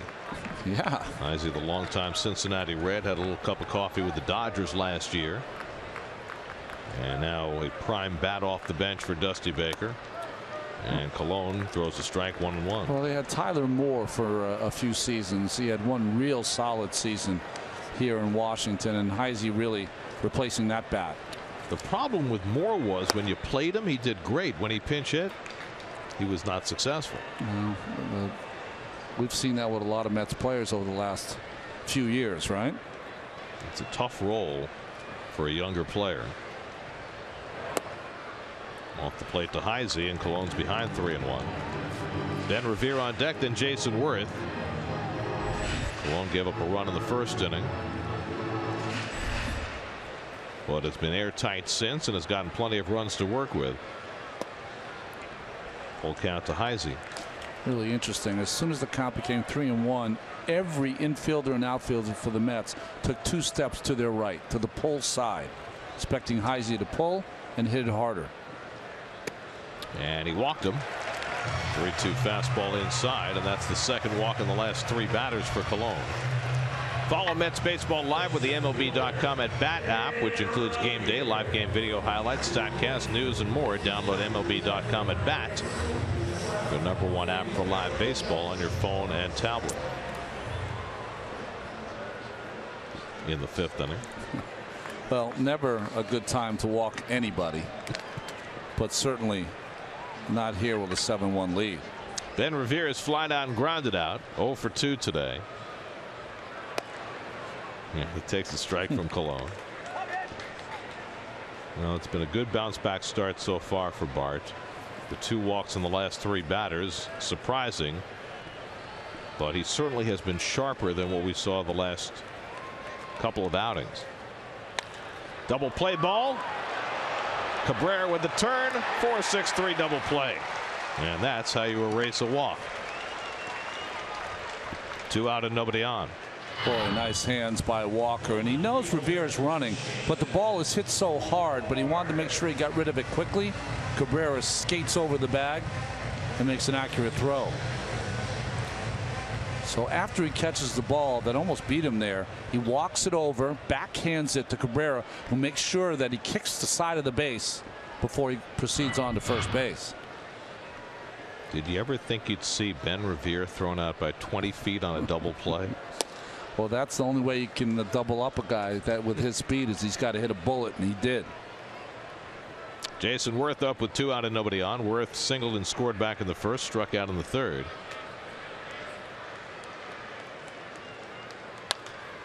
Out to right field. Granderson toward the line. Side retired. So after the leadoff walk, the rest came easily for Cologne. A 10-pitch inning. After 5 in Washington, Mets up 7-1.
Yeah, it's been a huge difference for the Mets this year, that middle infield defense, as Blake Trinan takes over the pitching for the Nats. Nice music. Nice hi-hat on the drum, by the way. Blake Trinan, 21 of the 45 games for the Nationals he's appeared in so far. Felt like it was in a Carnaby Street go-go in the 60s. I would love to be sporting the mod look in those days. Mods and rockers. Colon has struck out twice. And Blake Trinan fires a fastball in for a strike. Gio Gonzalez, 5 innings, 7 runs, 10 hits, no walks, 7 strikeouts, 3 home runs. His ERA went up a full run from 1.86 to 2.87. Still early enough in the year for that to happen. 2-1 to Colon. Blake Trinan is the first guy that I've seen that throws the sinker like Roger McDowell, my old teammate. He throws harder than Roger did. Roger had better control. So what makes it like Rogers? Because the ball goes straight down. Most sinkers have a little bit of angle to it, running in on righties or away from lefties, but his really just disappears straight down when he's throwing it right, like that. And Colon caught looking for the 3rd straight time. He's got a very easy motion. He's a very big, strong kid, and if he ever learns how to control that sinker and slider of his, he is going to be so valuable for this Nationals team. Unlimited talent. Now Curtis Granderson has been on base twice tonight with a single and a hit by pitch. He's scored a run. 1 for 2.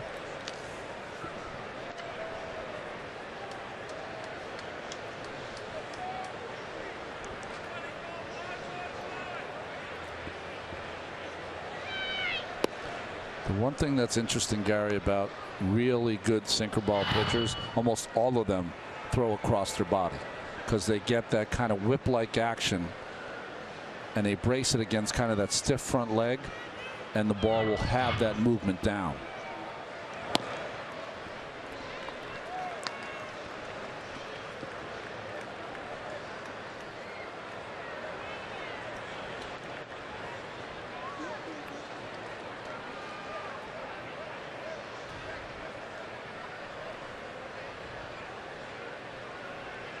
One to Granderson. Checks his swing and takes a strike. 1-2.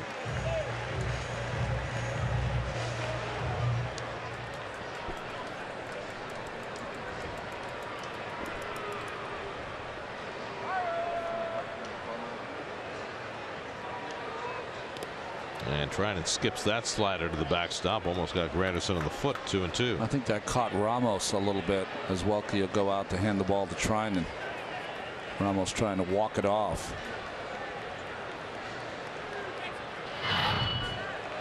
Slider down and in. Oh, caught the bare hand. Yeah, caught the right hand. Remember when Ramos was crossed up when he came in to replace Lobaton in that game at Citi Field? Right. He was crossed up and tried to almost caught it with his bare hand, and boy, that would have put him on the disabled list. But catchers have to take that beating. Ball came right off his thumb. It can't feel good. Take it the other way, and Granderson has a base hit. Rendon, the only infielder on the left side, and Granderson got it by him for his 2nd hit of the night. Let's check in with the studio. Justine Ward has a game break brought to you by your local Honda dealers.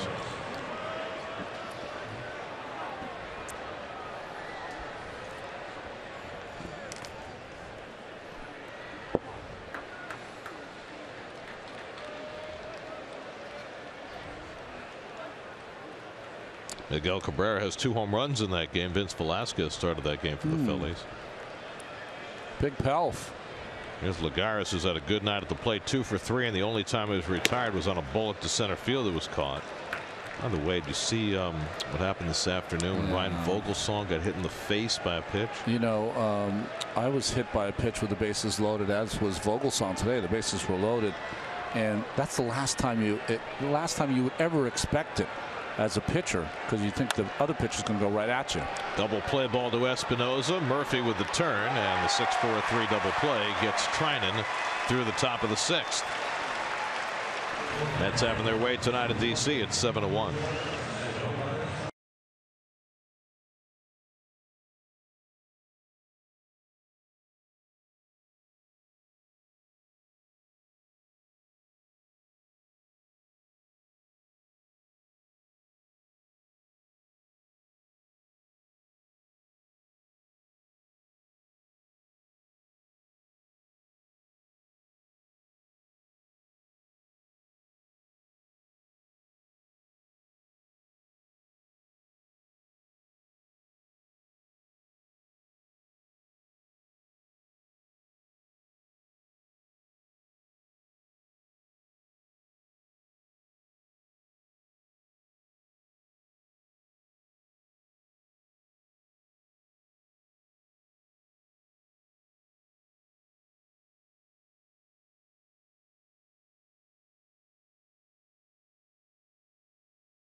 nighttime look at the Jefferson Memorial. But let me tell you about this promo. Stay in the know with the latest Mets roster updates as well as instant post-game coverage and reaction on Mets blog presented by Citi, featured on SNY.TV. Monticello to Mets blog. What a transition. Bryce Harper leads off in the home 6th inning and takes high from Bartolo Colon. Harper is flied out to left and popped up to short. Total of 3 pitches in his first 2 at bats. A little different for Harper with all the walks he's been drawing lately. And he flies this one down the left field line. Cespedes on the move, but that'll be beyond his reach. Harper in the month of May, in 20 games before today, 31 walks. And he didn't even draw a walk in the first 4 games of the month, so it's 31 in his last 16 games. And that's the most walks ever in a calendar month for a national/expo in the history of the franchise. Kenny Singleton had the old record of 28 in a month. That was back in 1973, and Harper's already got 31. He's got a week to go in the month. Well, kids, if you like stats at home, go check out the back of the baseball card of Ken Singleton and see what he did as a player. Unsung. Walker makes the play on Harper for the first out. Well, of course, Kenny began his career as a Met. Right. Traded him to Montreal to get Rusty Stahl, which turned out to be a good deal for both teams. Let me ask you a question. You've been around a long time like me.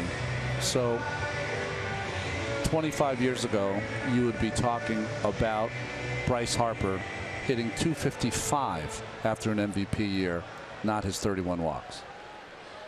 I mean, it's so important in today's game. The on-base percentage.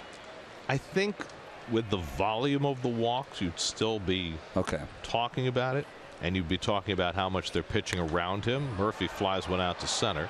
Easy for Lagares. So you're telling me that in Ken Singleton's day, with those 28 walks, that was the big thing in the written about and talked about? Maybe not, but in a situation like this, especially the series that the Nats had in Chicago, I think that and the way they treated him, that would have drawn a lot of attention.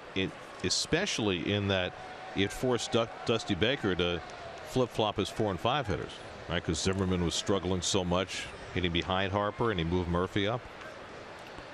Well, to me, that's what Joe Madden did. He not only wanted to mess with Bryce Harper, but he really threw the gauntlet down to Ryan Zimmerman. You know, can you pick the Nationals up if we walk Harper over and over again? And it did seem to mess with Zimmerman to the point where Dusty had to pull him out of that cleanup spot.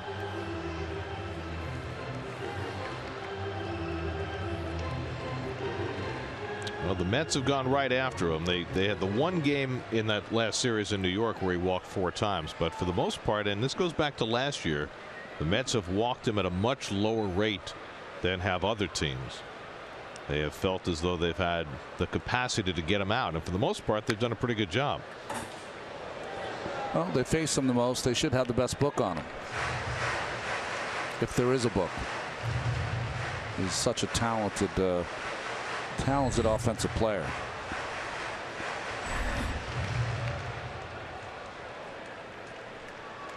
Meanwhile, Colon trying to get through this 6th inning. His pitch count has stayed low, which could be a big boon to the Mets tonight. Slapped on the ground, but Walker can't quite get to it, and Zimmerman has a 2-out hit. So Zimmerman with his 2nd hit, both have gone to right field. Well, you can see Zimmerman's swing is a lot different than it was when the Nationals faced the Mets at Citi Field. It's a little quicker. He's handling the ball away. He's hitting the ball to where it's pitched. All the things that we've seen when he's at the top of his game. So the Nats have their 5th hit of the night, and now Rendon, who's flied out twice to left and to right.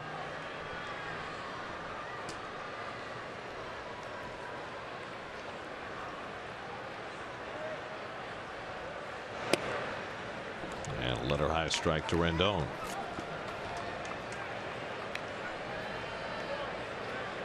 Seven to 1, 6th inning. You holding Zimmerman on base?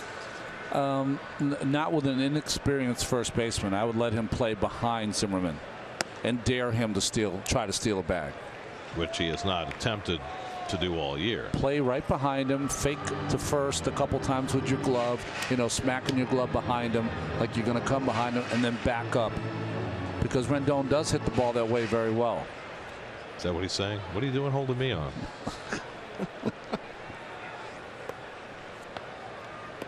There he goes. He takes off with Colon delivering the pitch home. It's a strike. Colon did not realize that Zimmerman had taken off, and he didn't step off, and Zimmerman steals the base. So there you go. And Rendon didn't know what to do, and he just took the pitch down the middle. I mean, you talk about a walking lead. That was interesting. He took off. Campbell backed up. The middle infielders didn't cover. Rendon didn't swing. And there's strike 3 called to make the whole thing moot. Second strikeout of the night for Colon. He's through 6 with a low pitch count and a 6-run lead.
Swiping this base in odd fashion from Colon.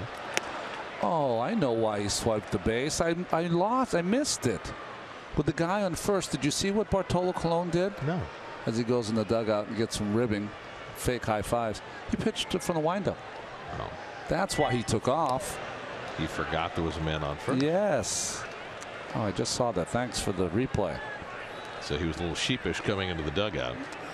10 o'clock is my bewitching hour. I guess that's all I can work from 7 to 10. You know, the rain delay has thrown everybody off tonight. Threw Bartolo off, obviously Gio Gonzalez, you and me.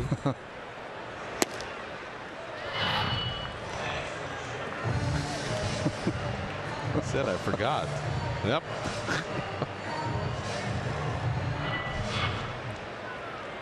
By the way, Bartolo does speak English. He does. Oh, yeah. Well, he never conducts interviews in English, so the fans might not know that, but he just prefers to do it in Spanish, but his English is just fine. If you do it, your interviews in English, you have to do them twice. If you do them in Spanish, you only have to do it once. And it's a lot easier for the Latino players now to do the interviews in Spanish because every team now is a full-time Spanish translator. How it took till 2016 to get to that point, I have no idea. Right hits one out to right, chasing Harper back, and Bryce reels it in for the first out. I think there was a long time also, Gary, before the interpreters, that even if a Spanish-speaking player's English was extremely good, they're afraid of messing up at some point and saying something that would be, not correct against the other team or against their own teammates. Your Chrysler Mets box score. Mets have hit 3 home runs tonight, including back-to-back shots by Cespedes and Walker. Wright has a 3-run homer, and the Mets doing what they've done so often this year, bludgeoning the opposition with the long ball. Cespedes 2 for 3 today, including that home run. Facing Blake Trinan, who's working his 2nd inning in relief. I'll just think if you or I tried to conduct interviews in our second language. I mean, disaster. I have disaster in my own language. And the thing that made no sense for so many years is that Japanese players would come to this country and they'd have an interpreter. Yeah. Korean players would come, they'd have an interpreter, but there would be 10 Spanish-speaking players in the clubhouse and they wouldn't have an interpreter. And so a coach like Ricky Bonas did for years would have to serve as an interpreter, but that's not their training. Or a fellow player would have to do it, and it makes no sense because it doesn't make any sense. Sorry, because there's like I said, sometimes I have trouble with the English. Doesn't make any sense because some of the best players you want to brand them also. And there's Ricky, who has now given up his translating duties. Charged by Espinosa, and he throws out Cespedes. And it's one of a couple of things that Major League Baseball has done this year in deference to the incredible influence and importance of Spanish-speaking players in our game. You can win a Jesse Orosco autographed baseball. Just follow at SNY on Twitter. Retweet our tweet about the 86 weekend sweepstakes, and you'll be entered to win. The other thing they've done is they've encouraged teams to ask their Latino players if they want the accents on their jerseys. Like Cespedes now has the accent over the first E, and that's in keeping with, doing a better job of accurately representing the Latino players in the game. Here's Walker, who's 2 for 3 today, including a home run, and he takes a strike.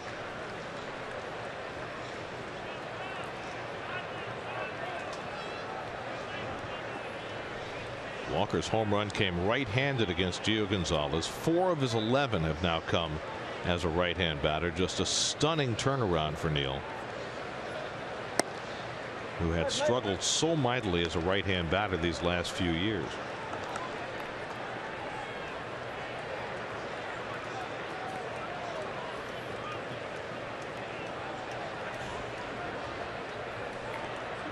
Now he's got that rare chance to hit one from both sides.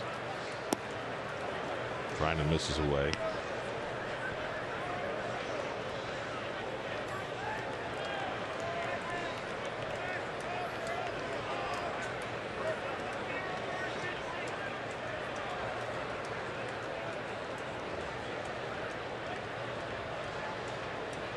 That's about some powerful switch hitters over the years who've hit home runs from both sides in the same game. Howard Johnson, Bobby Bonilla, Carlos Beltran, Todd Hundley. Yep.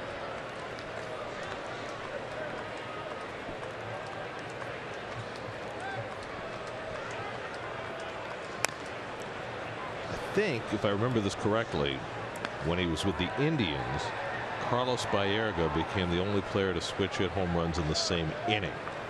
Really? Yeah. Of course, Carlos later played for the Mets as well. I don't remember whether he switched hit home runs in the same game as a Met. Always led the league in hair gel, Carlos. And electric blue suits. Here's the 2-2. That's up and away, and a full count to Walker. No one had more fun than Carlos Baerga playing ball, didn't he? He has style. Still does. See Carlos from time to time.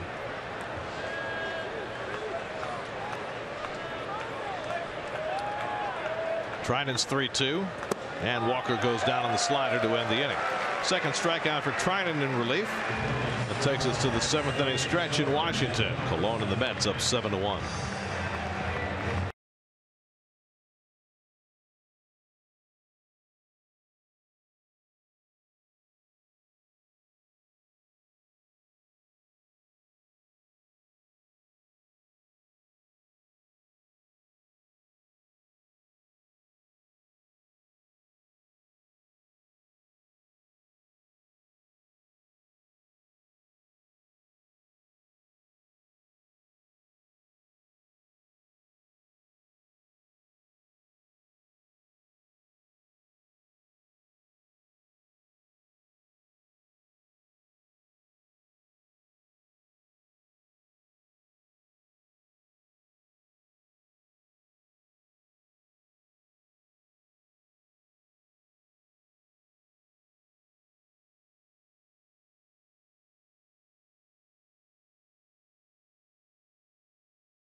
destruction in so many ways. Yeah.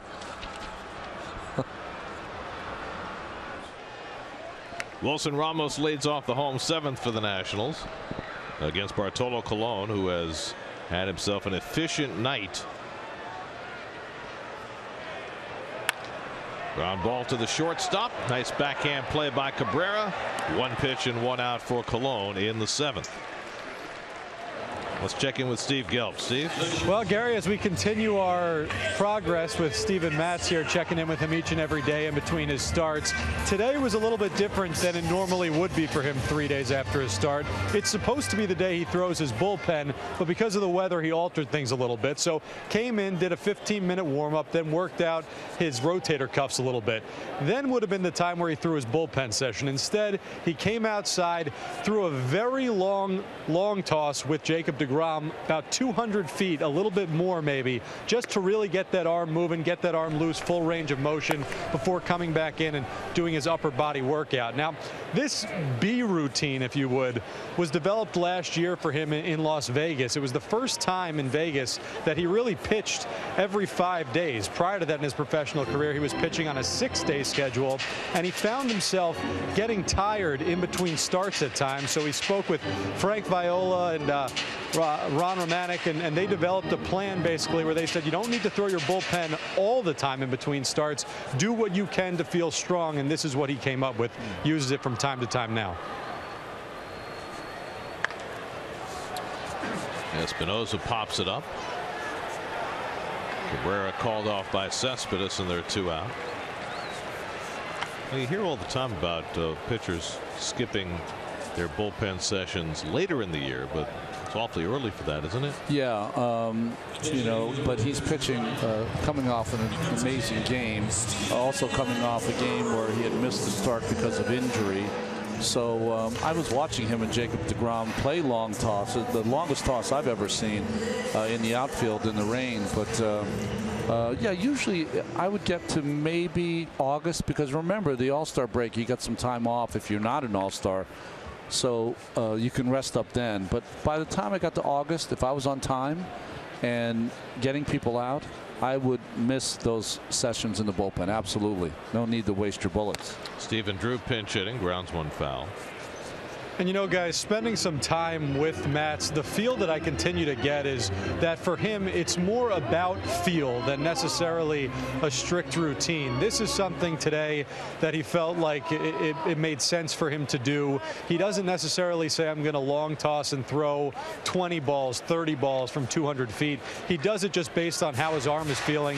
Then he said when they started to move back a little bit closer, he just threw a few changeups to Jacob deGrom just because that's a field pitch. But again, with Matz, it just seems each and every day he really tries to listen to what his body is telling him as he again tries to figure out how to maintain health throughout a season.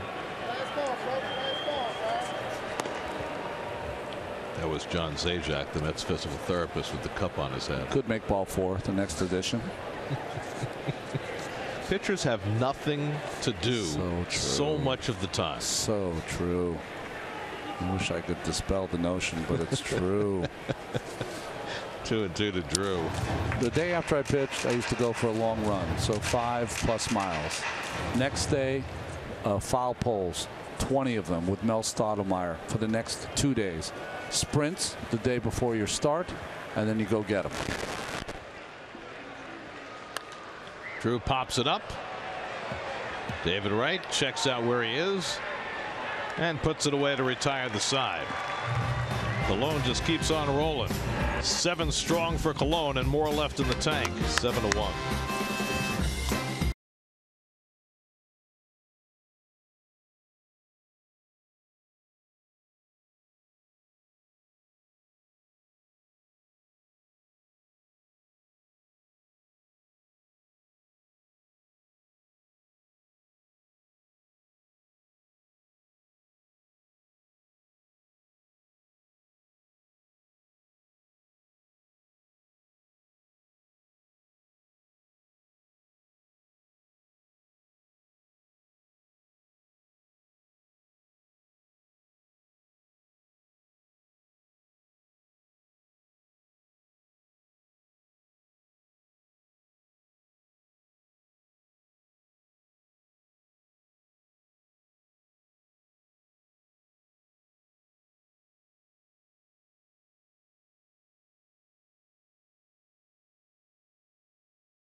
Stop for the Nats, and the former Met farmhand Yusmeiro Petit will come on to pitch. Well, we know him from pitching in the postseason with the San Francisco Giants, who he's with for 4 seasons. Now here with the Nationals. Hasn't given up a run in his last 9 2/3 innings. As Drupal Cabrera leads off in the 8th. Looks like Bartolo's going to come out after 7 innings and 90 pitches. Let's get their bullpen cranking. So a reason to smile for Colon after 2 so-so starts. He was on top of his game today. Murphy bobbles it, makes the recovery in time to throw out Cabrera. One Murph out. One Murph out there. Very, very good, Gary. Murph has 4 errors so far, leads the Nationals, but his hustle makes that play. Jerry Blevins, the former National, getting ready in the Mets bullpen. Petit has the major league record, if retired 46 consecutive batters to set that major league record. I think it beat the old mark by Mark Burley. That's when he was with the Giants. Drive around the majors presented by Chevy. 2 Miguel Cabrera home runs as the Tigers in front of the Phillies 5-4 in the 8th. Cubs up on their arch rivals, the Cardinals, 3-1. That's in the 7th now. Wainwright's ERA hovering around 6. He had a good start in his last start where he decided to throw more 2-seam fastballs. It's John Lackey going for the Cubs tonight. Campbell has a sacrifice fly, otherwise 0 for 2. And he grounds this one down to Rendon. Now a wide throw, and Zimmerman came off the bag, and Campbell's safe. Rendon normally so sure with his throws, but this one a little wide. Well, he takes an extra time here. Stylemaster costs him an error. Picks it up, takes his time, lets it go. Murph thought that Zimmerman was on the bag and to check it, but it doesn't look like Dusty's going to do it. Listen, it's great to take your time and do whatever you want to do, but if you don't make a perfect throw, it costs you an error. The umpires are waiting to see if Dusty wants to challenge. What happened to the 10-second rule or whatever it was? And they are going to challenge.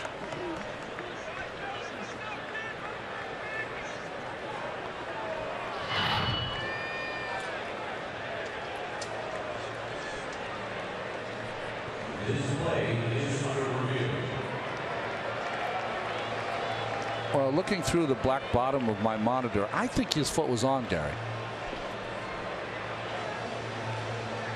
But the thing about Zimmerman, he made it look so awkward once he caught it that it looked like his foot might have come off. Well, that foot came flying up. Yeah, flying up. And Murphy even said that he had it, but I don't know. It's a hard call. Maybe, maybe not. It's awfully close.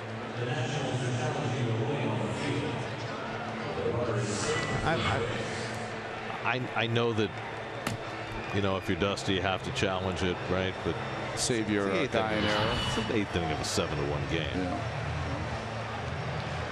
Well, from that shot, it looks like he might be there, but it's impossible to tell. Yeah, I don't know that they're going to overturn it. Laz Diaz's crew and Jeff Nelson's crew are in the bunker in Chelsea, making these decisions tonight. Play Under Review brought to you by Mazda. Driving matters. Wonder if Rendon, because he had that meeting with Gonzalez right now, is saying, feed my family, feed my family. Don't give me an error. Feed my family. Could be beans tonight.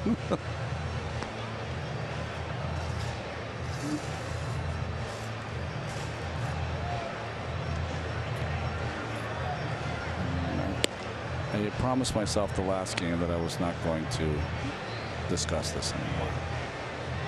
I've stopped eating in the cafeteria, so I can start this too. This will be. Here we go. Almost. And they say he was on the back. So the Nats win their challenge. So take away the error. Put a 5-3 put out in your scorecard. And it's 2 more minutes of our lives we'll never get back. Thank God that happened correctly, because I don't know if I could have slept tonight without that call being reversed. Got to get it right, Ron. Yep. Okay, 2 out and nobody on now. Here's Kevin Plawecki.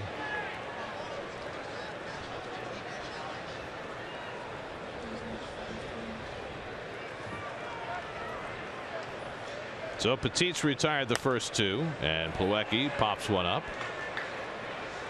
And Zimmerman waiting for it. And that retires the side. 6 pitches, 1 review for Petit to get a 1-2-3 inning. 7-1. Blevins coming in.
And John Hine will look ahead to tomorrow's Mets-Nats game as Matt Harvey looks to get back on track on Loudmouths, presented by Cheapo Air, tomorrow at 5:30, only on SNY.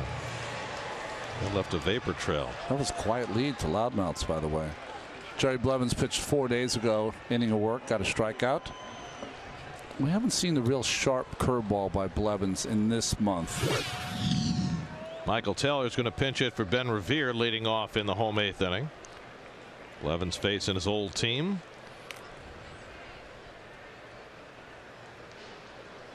And Taylor takes up and away for ball 1. Taylor got a lot of playing time early in the year when Revere was hurt. It's been a real struggle for him. But we know the kind of talent he's got, power, speed. 4 home runs this year.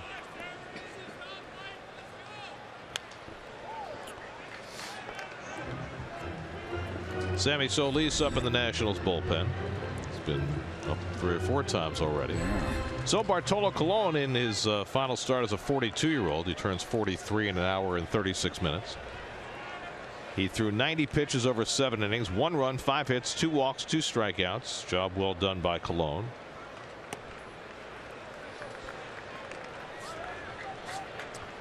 Well, 2 years ago at the end of spring training, the Mets needed a left-hander and sent Matt Dendecker over to the Nationals, and down south on 95 came Blevins. Colon lowered his ERA to 3.44 tonight as Blevins gets even on Taylor 2-2. So you have to say that for Bart, 42 was a pretty good year. Yeah. Well, I like that he's back to what he usually does. We've got some great stats here from Paul, our statistician. 21 of the 27 batters faced, first pitch strike. That's almost 80%. Taylor caught looking for the first out. Fell behind a hitter 2-0 just once. And 4 of his 7 innings, he threw 10 pitches or less. So after a start where he walked 5 batters in 4 2/3, back to being himself. And that's the most important thing. By the way, before that hour and now 35 minutes expires, we have to pass along happy birthday wishes to John DeMarsico, our associate producer, who is far younger than Bartolo Colon and is celebrating a birthday today, and has been. But we were hoping to get him out of here for a little celebration before midnight, but now with the rain delay, it's a little dicier. Just have to stay up later, Gary.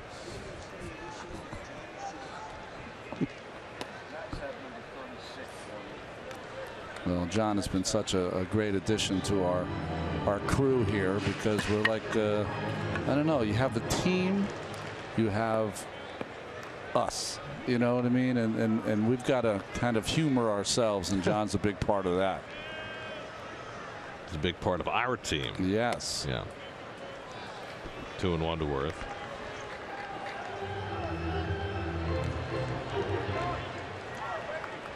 I realized that with John DeMarsico celebrating his birthday today, I realized something that was very distressing. He is now officially half my age. Wow. Bummer for you, my man. You know what's strange about television is that you guys are just a little older than me in the booth, but almost every place I go, I'm the oldest person in the room.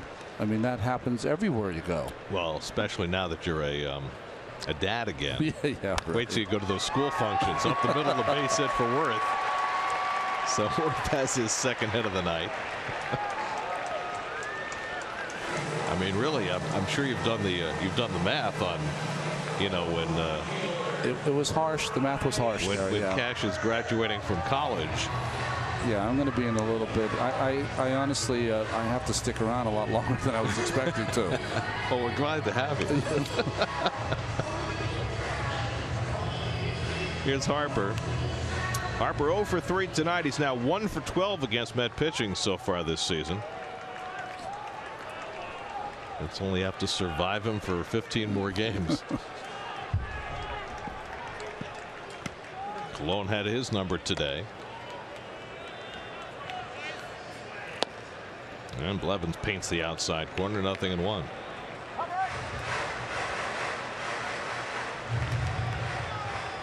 It's got to be a trial for a young player like Harper. I mean, it's different if you're older. I mean, with Bonds, the years that he walked 200 times. But as a 23-year-old, to have the patience to find that one pitch a night that you might be able to hit when everybody is pitching around you. Yeah, not miss it. You know, I mean, that's the key. That's what made Barry so great at those years, is that he never missed it. Now, that's a good breaking ball. Exceptional one by Blevins. I mean, it's got to be such a fine line to tread to not be over anxious and swing at the pitches out of the strike zone when they're pitching around you, and still locate that one pitch you can drive. Grounded slowly, right waits on it, goes to second. They get the force play there. So Worth is erased for the second out. New York Mets baseball on SNY is brought to you by Affinity Health Plan, serving the healthcare needs of New Yorkers for more than 30 years. By Empire City Casino, Manhattan's closest casino. Game on. And by Cure Auto Insurance, 25 years of saving you money. Drive well. Here's Murphy, who's 2 for 3 tonight. Single to center, single to right. Harper at first. Campbell will play behind him.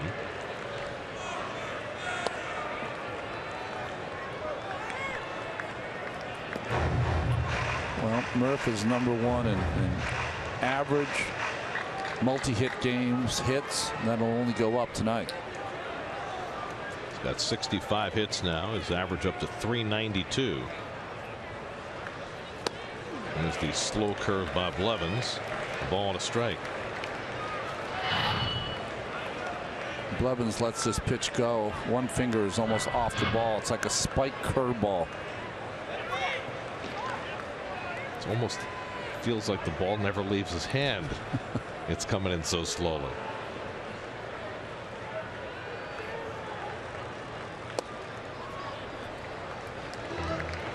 So the Phillies lost their game in Detroit 5-4. Vince Velasquez went only 4 innings in that game, not involved in the decision. Have you noticed they're really keeping him on a strict kind of pitch count? He's had a lot of 5-inning starts.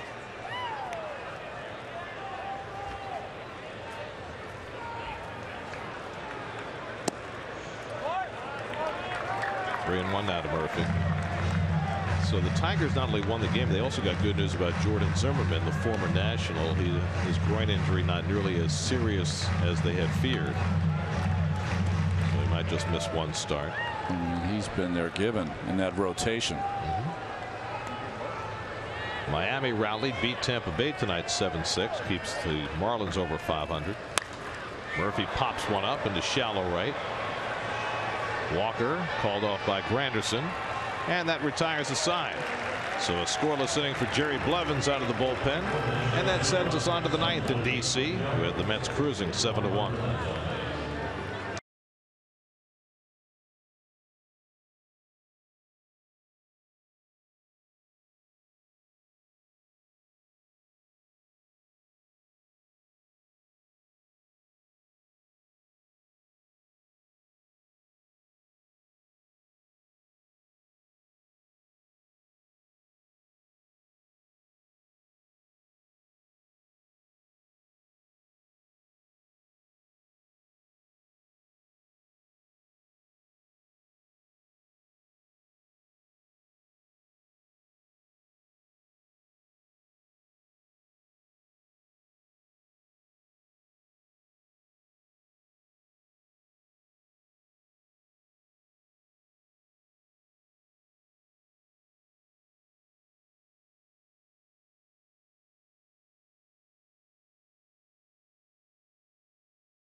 Matt Reynolds.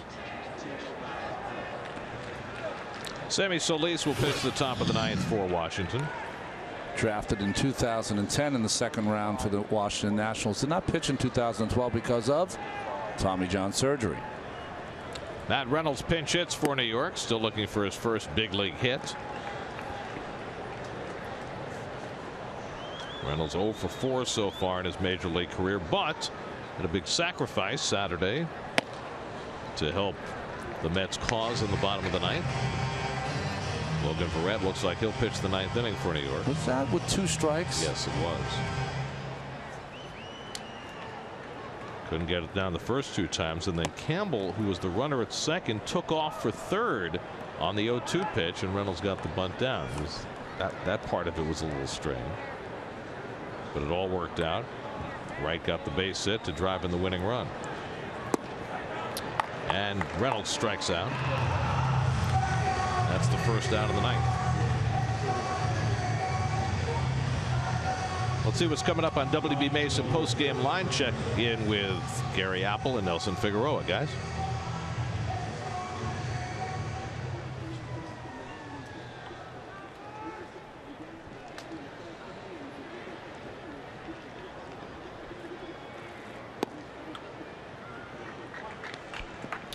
All right, gentlemen, here's Curtis Granderson, who's been on base 3 times tonight, 2 singles and a hit by pitch. He scored 1 run.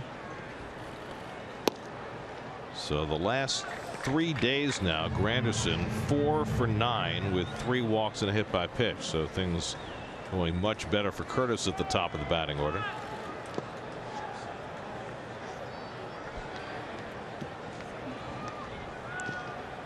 Not a good day in that ninth hole for the Mets. That's the only glaring weakness, Gary.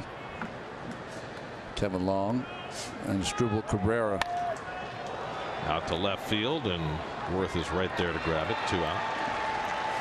And these are the kind of games, you know, the Mets have been kind of iffy on offense, and you know, you're talking about it and you're working on it and you want to break out and you're working so hard, and today they take no batting practice and they come out and score 7 runs. And so it goes. Right.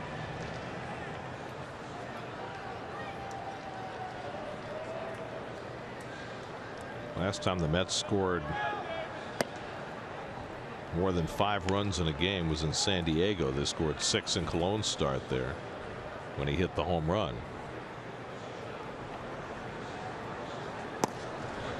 So that's what, 15 games ago? Yeah, so no BP, an hour plus rain delay, and they come out and get to a guy who's gotten off to a quick start, Gio Gonzalez. You never know in this game. 1-2 to Lagares, is 2 for 4 tonight. I mean, maybe what it tells you is sometimes you're working too hard. Sometimes you just need to relax and go up there and see it and hit it kind of deal. Well, the Mets bypassed an opportunity in the first inning, but they're able to cash in big time in the third. David Wright hit a 3-run homer to give the Mets the lead. They added 2 more runs in that inning, and then home runs by Cespedes and Walker back-to-back in the 5th. And it's all turned into a fun night for the Mets here in D.C.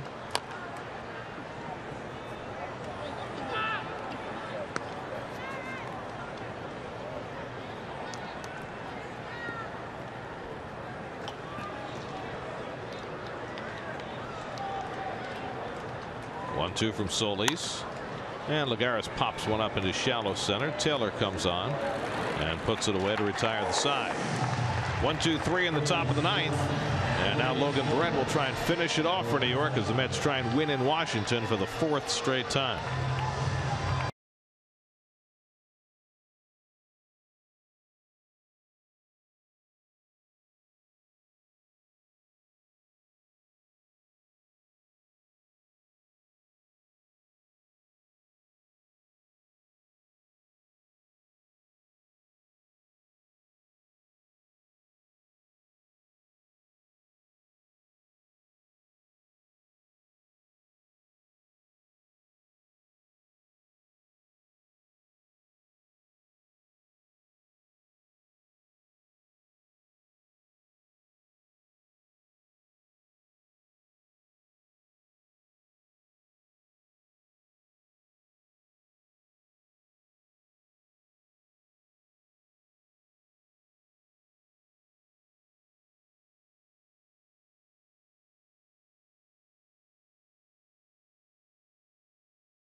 Geico Sports Night with Doug Williams.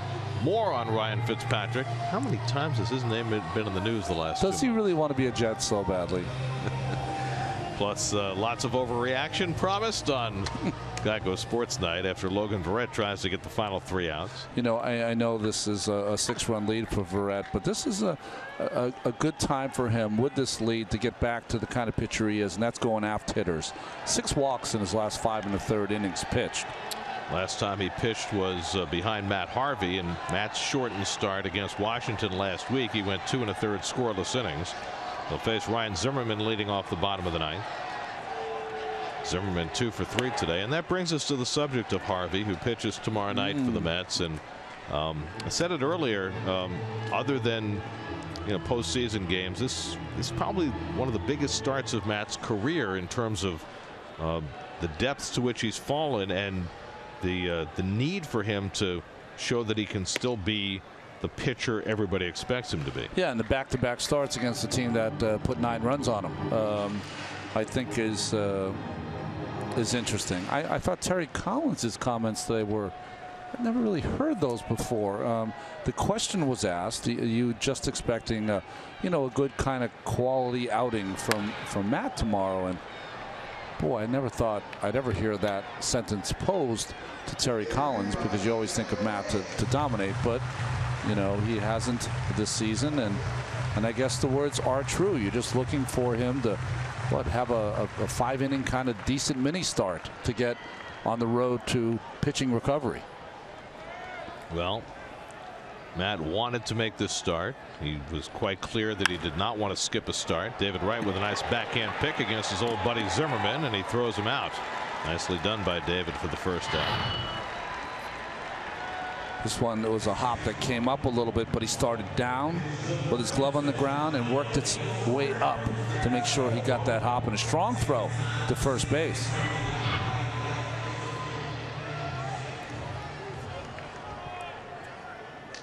So 1 out and nobody on. Here's Rendon, who's 0 for 3 today.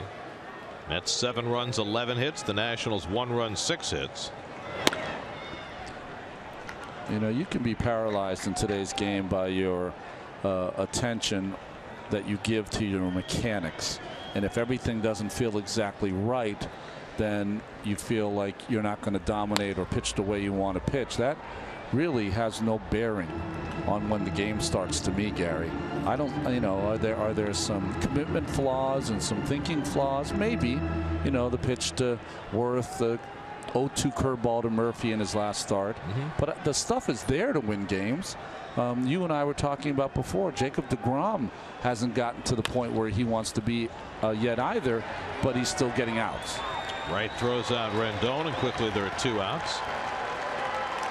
Well, the other thing about Harvey, not only is he coming off that dreadful start against the Nationals at Citi Field, but remember what happened the last time he pitched here. That was after the whole innings controversy. This was his first start after that, and things didn't go well in that start either. And it was washed away because the Mets came back in that ballgame. So it's a lot on his plate as he takes the mound here tomorrow night for the second game of the series, going up against the guy to whom he always is measured, Steven Strasburg, who beat the Mets in New York in Harvey's start last week. Nats down to their final out. Wilson Ramos takes a strike. Glenn Robinson, who's been on deck all night long and has never been in the game, has come out on deck again to pinch hit if Ramos can keep the game going.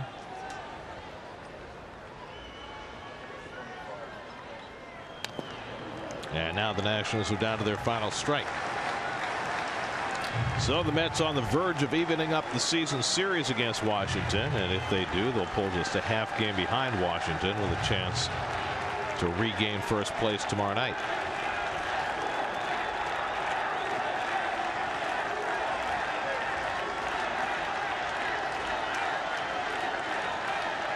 O2 coming, and Ramos just got a piece to keep it alive.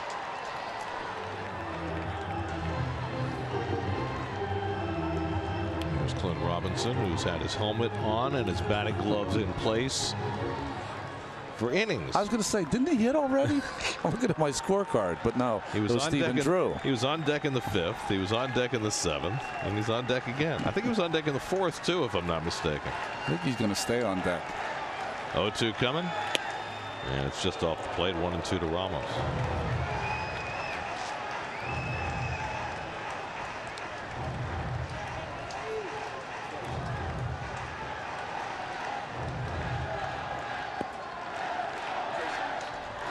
Barrett trying to put on the finishing touches. And Ramos strikes out, and the ball game is over.